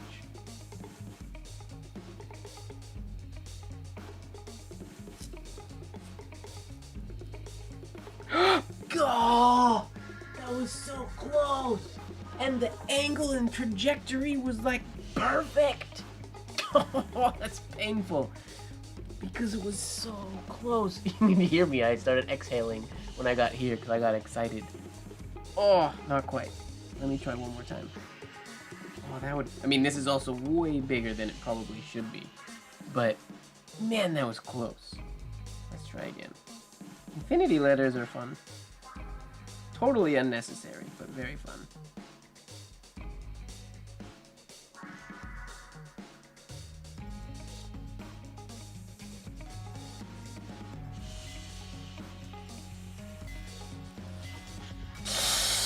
That one was even closer. Still not perfect, but it's hard to get closer than that without it being absolutely perfect. Man. This one, structure and shade and everything, was a lot better. But this one's point was pretty darn close. Okay, we'll leave the V from there. We'll move on to W. The W starts again the exact same way as that Q did, with 3 shades. It just ends with a lift instead of continuing on to the compound curve below the baseline.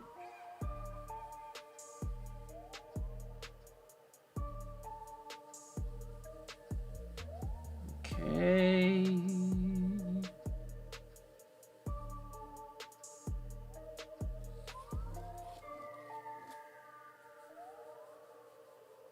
Oh, and he does his with a nice sharp point at the bottom, which is easier. And then just an exit oval.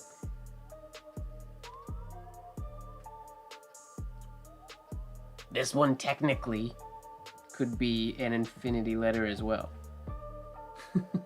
So many letters can be. When you get down to the end of the alphabet, they're really easily infinity. This one, if I was going to do an infinity, I would do it this way.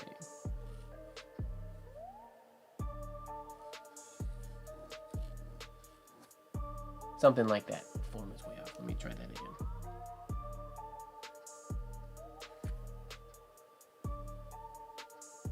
I think I would add a little extra loop in there, actually. Let's see, I'm going to add something.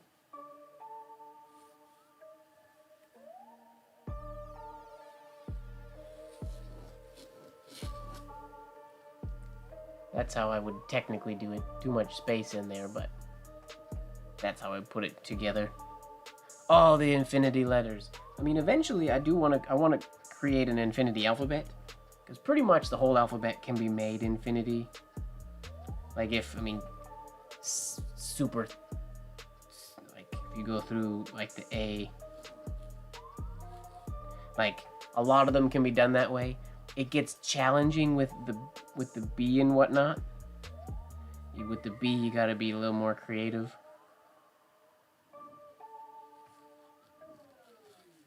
Something, well, that would tuck in sort of. But you can do pretty much everything in an infinity letter if you force it. Now, the X they have in here looks like a... I mean, it again starts the exact same way. And all of these ones that start the same way, the shades are like slightly different thicknesses and things like that. So I really think, I think this alphabet was just one that he did, which is why I think there's so many sort of, for lack of a better word, imperfections from form to form. I don't think these were like perfect taped in or glued in, but I could be very wrong. Alright, the X, and then it ends with like a weird C that ends the same way that we did the U, which sounds really weird.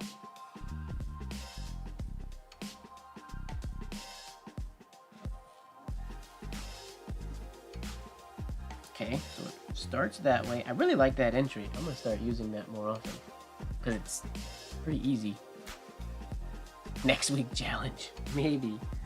I think next week I might do something, I don't know, educational, or I might post questions on Instagram again.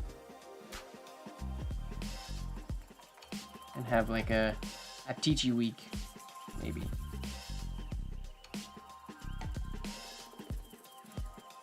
So I didn't get those nearly close enough, but that's the idea there, X. Let's try again. No shade at all on that last, well, you could add a little shade at this point here, I suppose.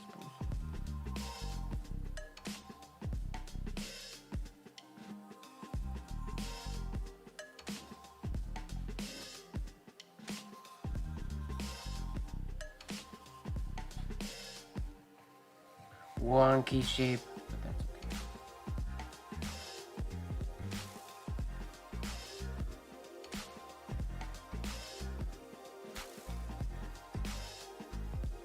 Xerox.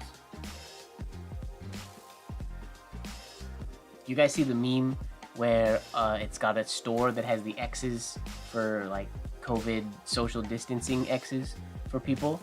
And the caption is something like, pirates must be hella confused in 2020, or pirates in 2020 be confused, something, I don't know, meme language that says that.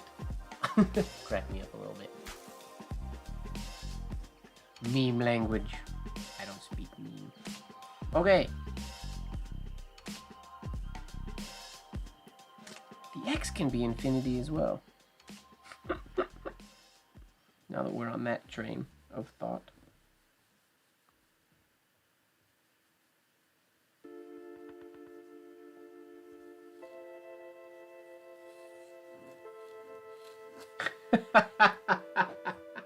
Except for the fact that there's 8 miles of space between these two, so they couldn't be not even close.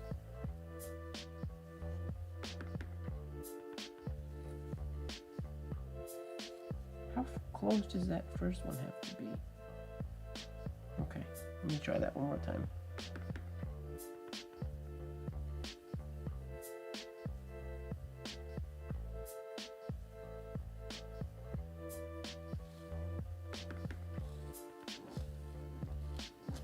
Yeah, that's kind of interesting with this going through. That's not what it's supposed to be. But moving on. Y. And the Y in the notes basically, I mean, he didn't hit it, but it's basically infinity. You know it is a real thing, James. Meme language. It's a real thing. It's like when people started, like when people would talk or type using like exclamation points and 3s for E's and @ symbols for A's and dollar symbols for S's. It was like a, I don't remember when it was trendy on the internet. And then super nerd me was like, well, what? No, that's just how nerds typed back in, like when I was in school. That was, what are they, elite speak? I think it was nerdy called. Yeah, exactly, elite speak. That is old. I'm glad that I said it before you guys posted it, just so I didn't sound... So I do remember, because I used to type I mean, that was so long ago, but then it was like a trend, way later. I was like, what? Everything comes from, or not everything. So many things come from nerds. I mean, when flood pants became popular, nerds. So many things come from nerds. Facebook, nerds. Cool people are capitalizing on nerds' ingenuity. Wow. Ingenuity. Use normal letters, please. Okay, let's do the Y. Starts the exact, so this is basically just the V, but what I do really like about this Y, let me tell you why. I like it. I love this compound curve ending. I've never done a Y with that like long S compound curve on the end, similar to the one we used in the M variation today. But I really like it. Get that piece of paper is in the way. Get out of the way, paper. Okay. Here we go. Y.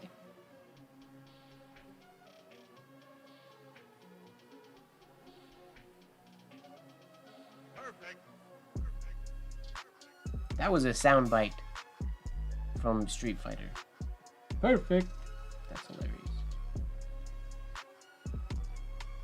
I tell you, nerds make everything cool. Focus. I can't focus on the letters right now.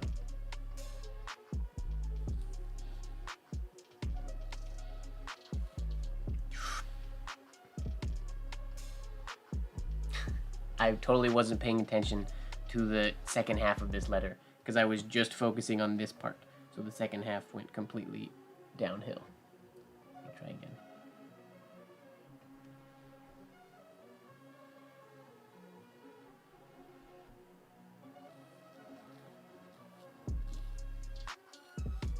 It's the idea. Gosh, that's a beautiful letter.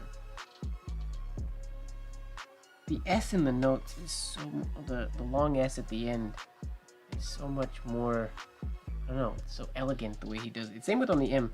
I couldn't get that shape that he got. Not quite.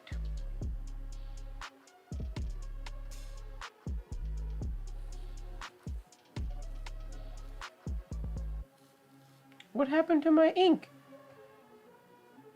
Huh.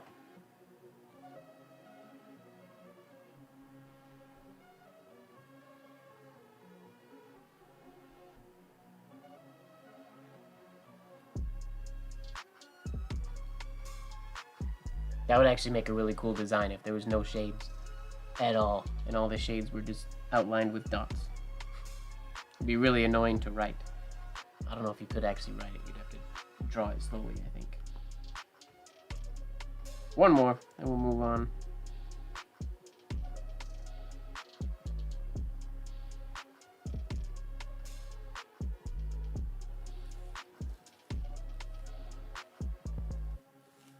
Oh, force of habit. I didn't do the cool S at the top. I lied. One more now.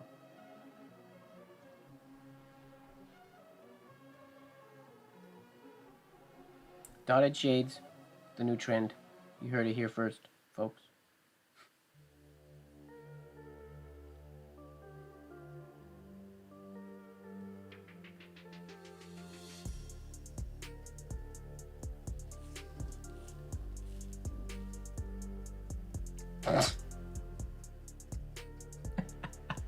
Was that sheepish? I stopped and went, let's keep going. But it totally, the flow is ruined. You ruined it.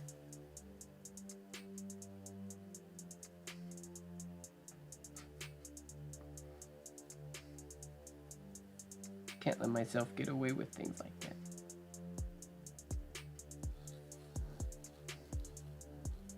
Darn it! Every single time.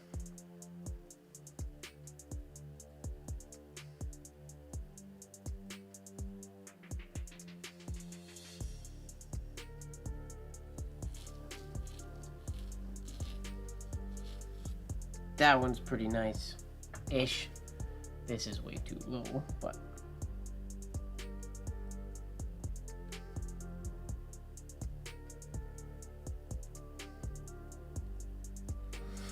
Meh.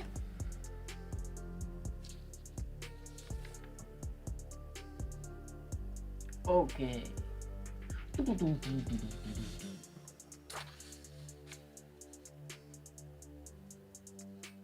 That loop messes with the flow. Yeah, the top. I mean, but it looks so pretty in the example. There's something to unlock there that I have not unlocked, which is why I can't make it look beautiful. I've never really tried incorporating that into my capitals, but it looks so pretty in the example that I really want to be able to do it. The Z is just more of the same that we've already been doing. These last letters all use the exact same. It's like he got bored. It's like, cool, this is how we're going to do this from now on.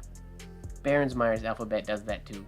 He has all these different entries to different letters, and then when he gets to the end of the alphabet, they all use the same entry. You could use different ones, but it's like they get... Either they want to get it over with, or they're scared that they're going to mess up because they've had a good alphabet so far, so they revert back to standard.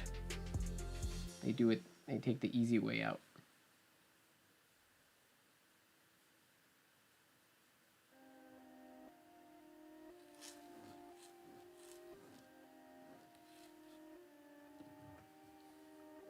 Weird. There was like a weird bump in the paper there.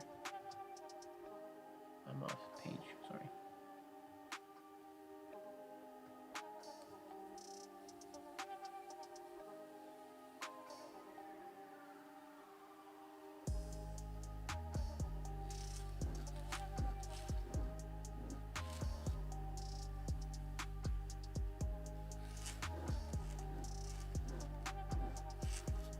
Okay, I can't drop this one so low. I have to keep it higher off the baseline. The first oval.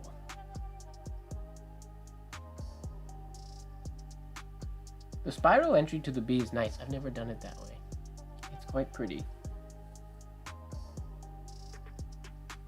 Something to add to your repertoire, Fozzie.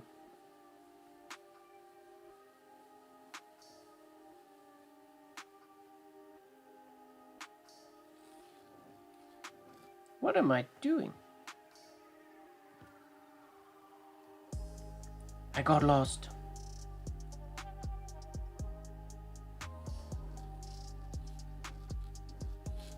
That's the idea. It's a little bit better.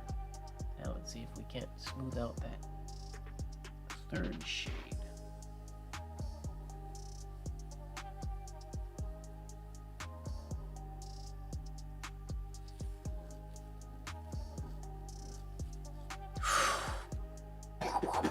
Infinity.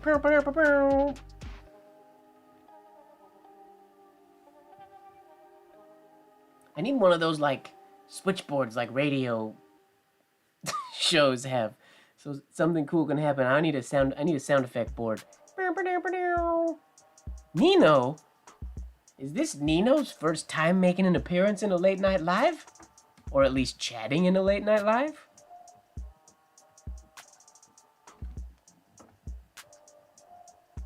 What up? Welcome to Late Night Live.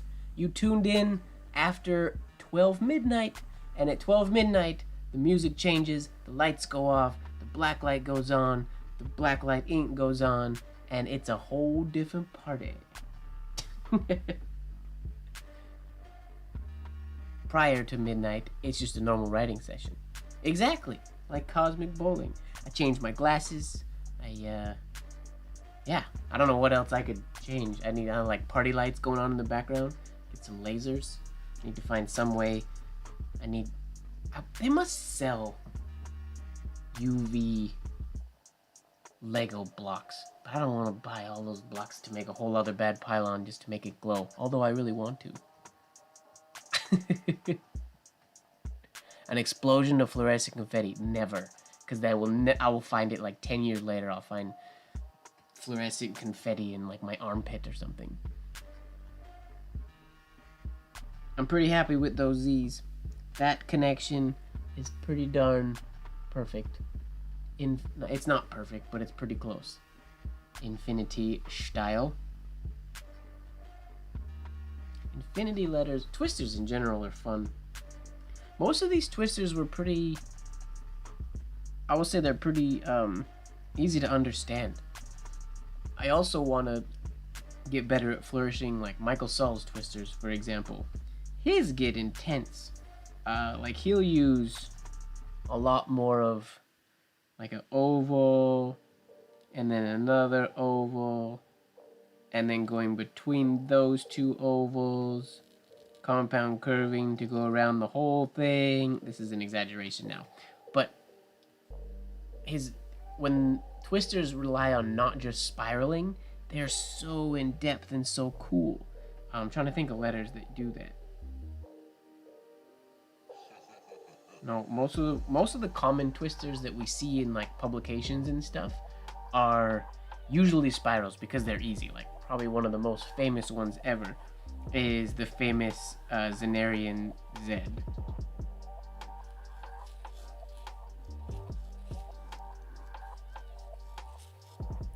Wait, let me do that again.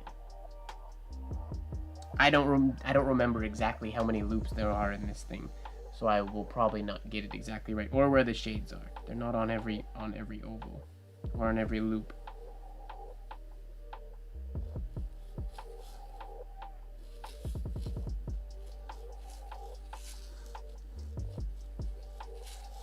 Something like that. I don't remember exactly how it went.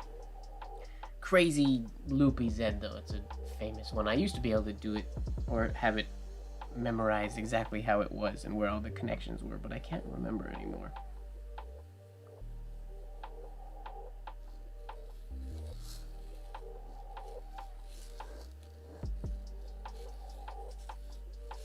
I think it was that. It's pretty close to what it was. Not exact, but it's relatively close. But then the whole thing would go like this, would continue to there or something, and then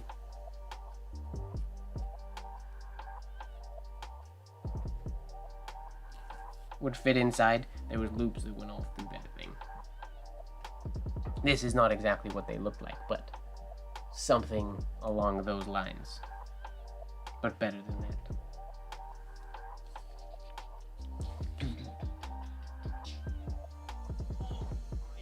Okay. Now what? We made it all the way through the alphabet. Now what do we do?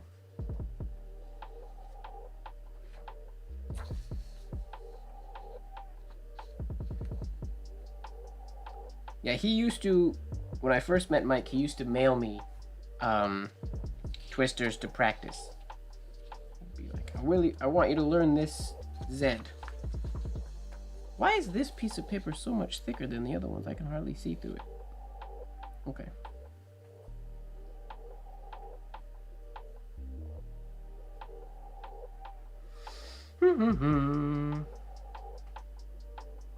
Well, that's not my Z. That's a Zenarian Z.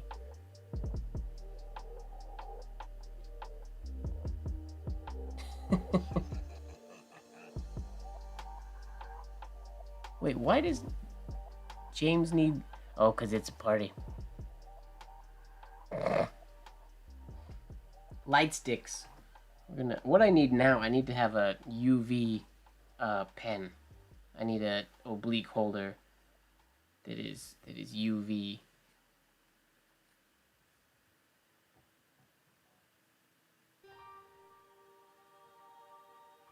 Can't be heavy-handed, Nino.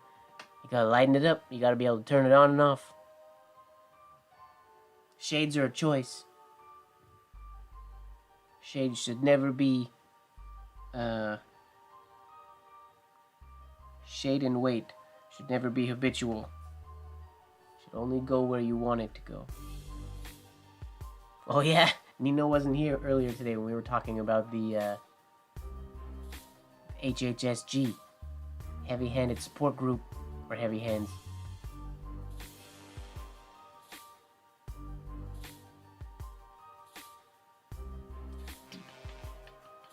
Oh, I could have Chris print me one. I'm really curious to see which of Chris's new pens are going to be the most popular. And there's some nice ones in there.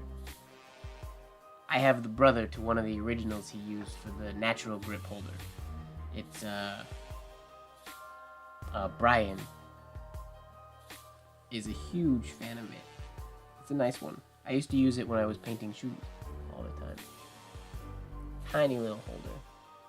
Well, mine's really tiny because it's broken, similar to this one.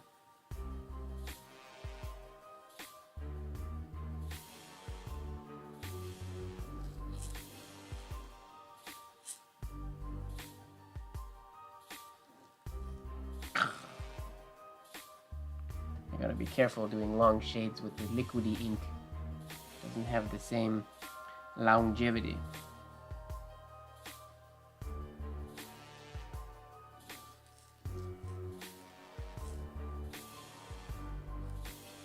Oh, I can't even make it through the whole thing. I gotta dip in the middle. It's a 2-dip letter. All the letters are now 2-dip letters, apparently.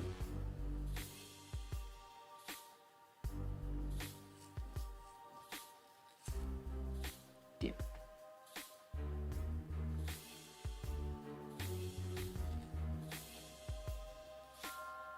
I forgot to shade the B.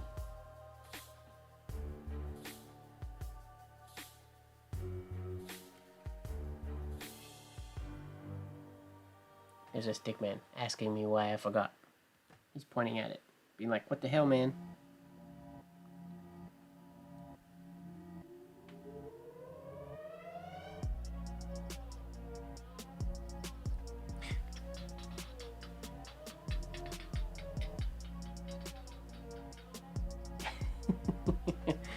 I have to be careful when I dance to the music that I hear.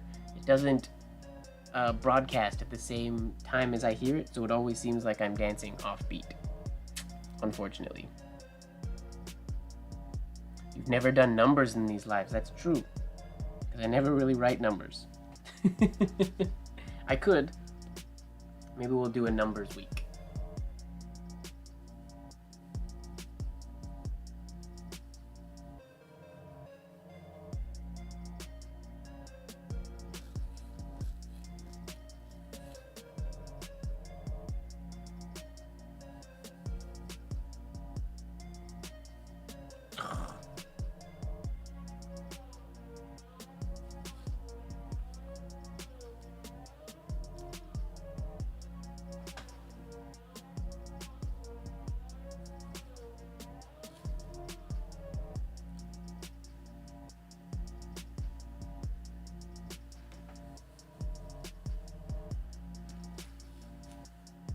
I don't know what kind of an ending flourish I was trying to do there.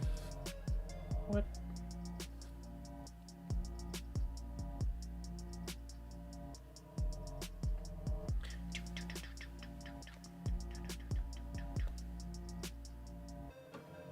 Loopy numbers.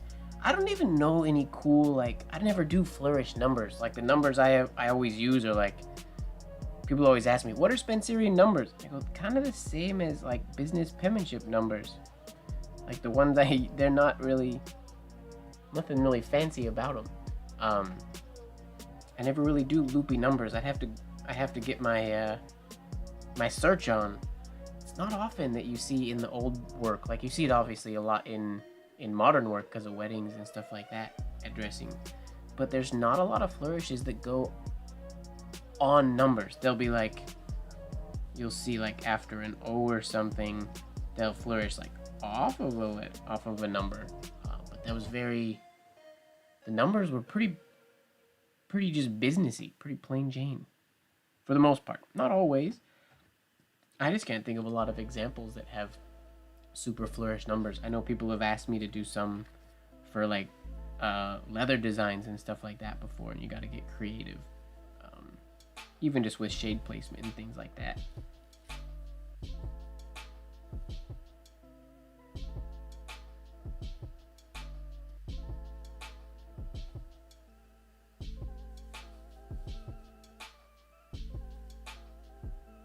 I don't know where I'm going with this letter.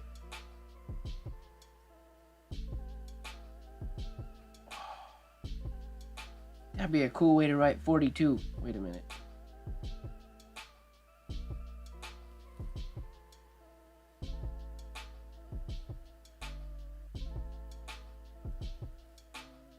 This might not work like it does in my brain.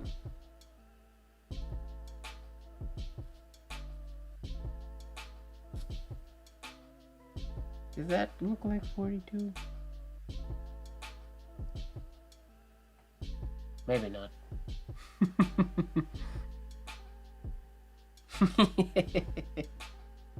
Maybe a little too weird for its own good. Perhaps. I'm gonna try that M again.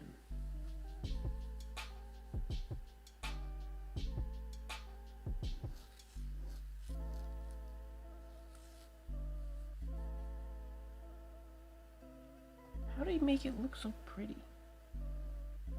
Nope, not like that. It's that part. I can't get that shape.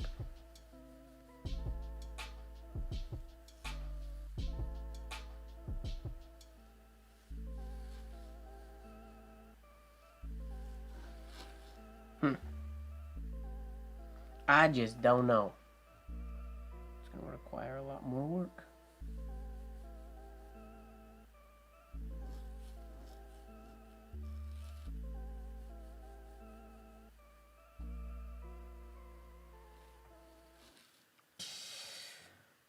The spacing is just so wrong every time.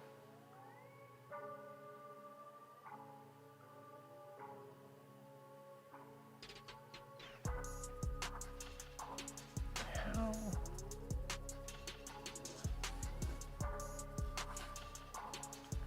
What is it supposed to be?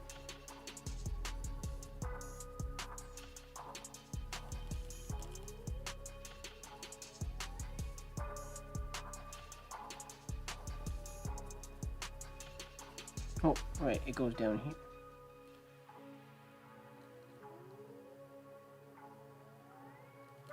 Okay, that's the shape I want. Now, why can't I do that fast? Sorry, I did that behind my face, I think.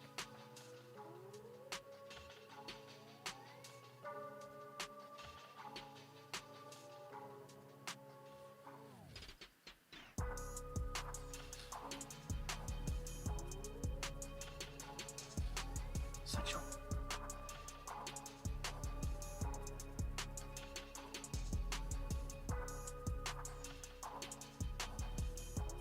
42 is too magical to be captured. I will agree with you on that, Vincent. Or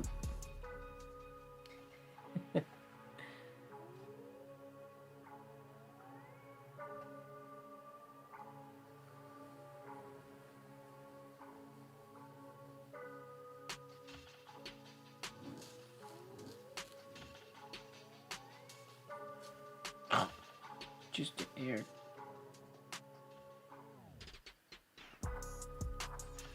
Okay.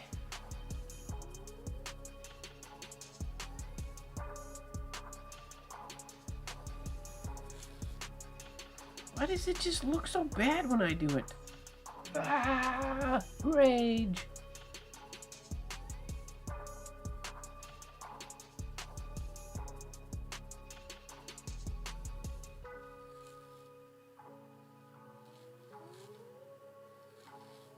Also, doing it wrong, but oh well.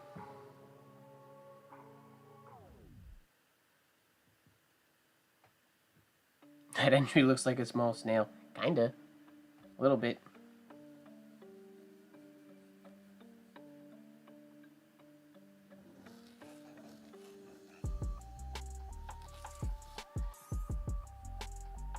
Shouldn't have done that last one. Went overboard.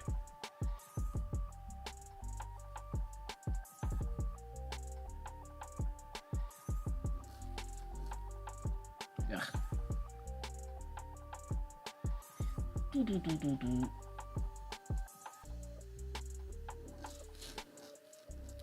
Why can't we...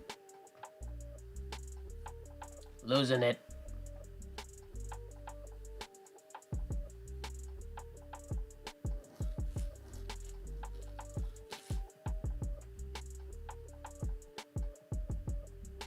I don't know how to draw a snail.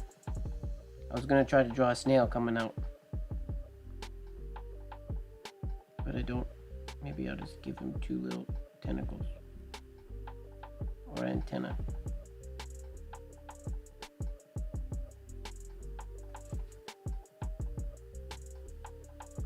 I gotta learn how to draw a snail. Why don't people flourish snails more often? I feel like that would look dope. You could get super spirally.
Slow and snaily wins the race, man.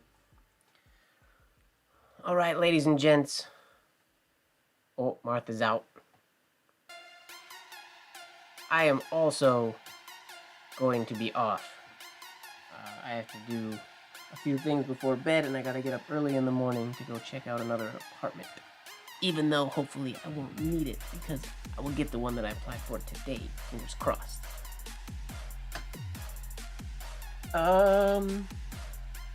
But that concludes this live. I can't think of any other things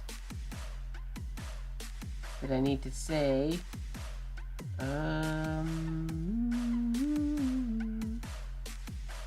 Yeah, I think that concludes. We made it through the alphabet. We did some crazy spirals. We had a good time. I hope you guys had a good time. I had a lot of fun.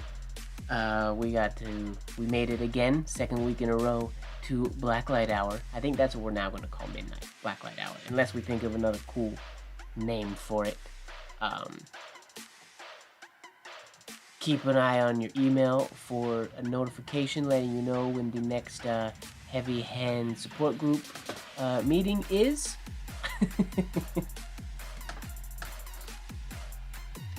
I'm not a member of the group, but I will help. I'll be a rehab doctor for the Heavy Hands Support Group.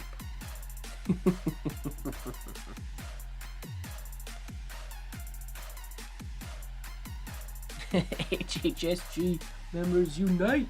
We gotta make a cool monogram now for HHSG. I really need to make a list of all the things I have to design from all of these lives, because I forget about them entirely until the next Tuesday, and then I get reminded of all of the things we thought about until the live is over. Then they leave my brain until yet again the next Tuesday.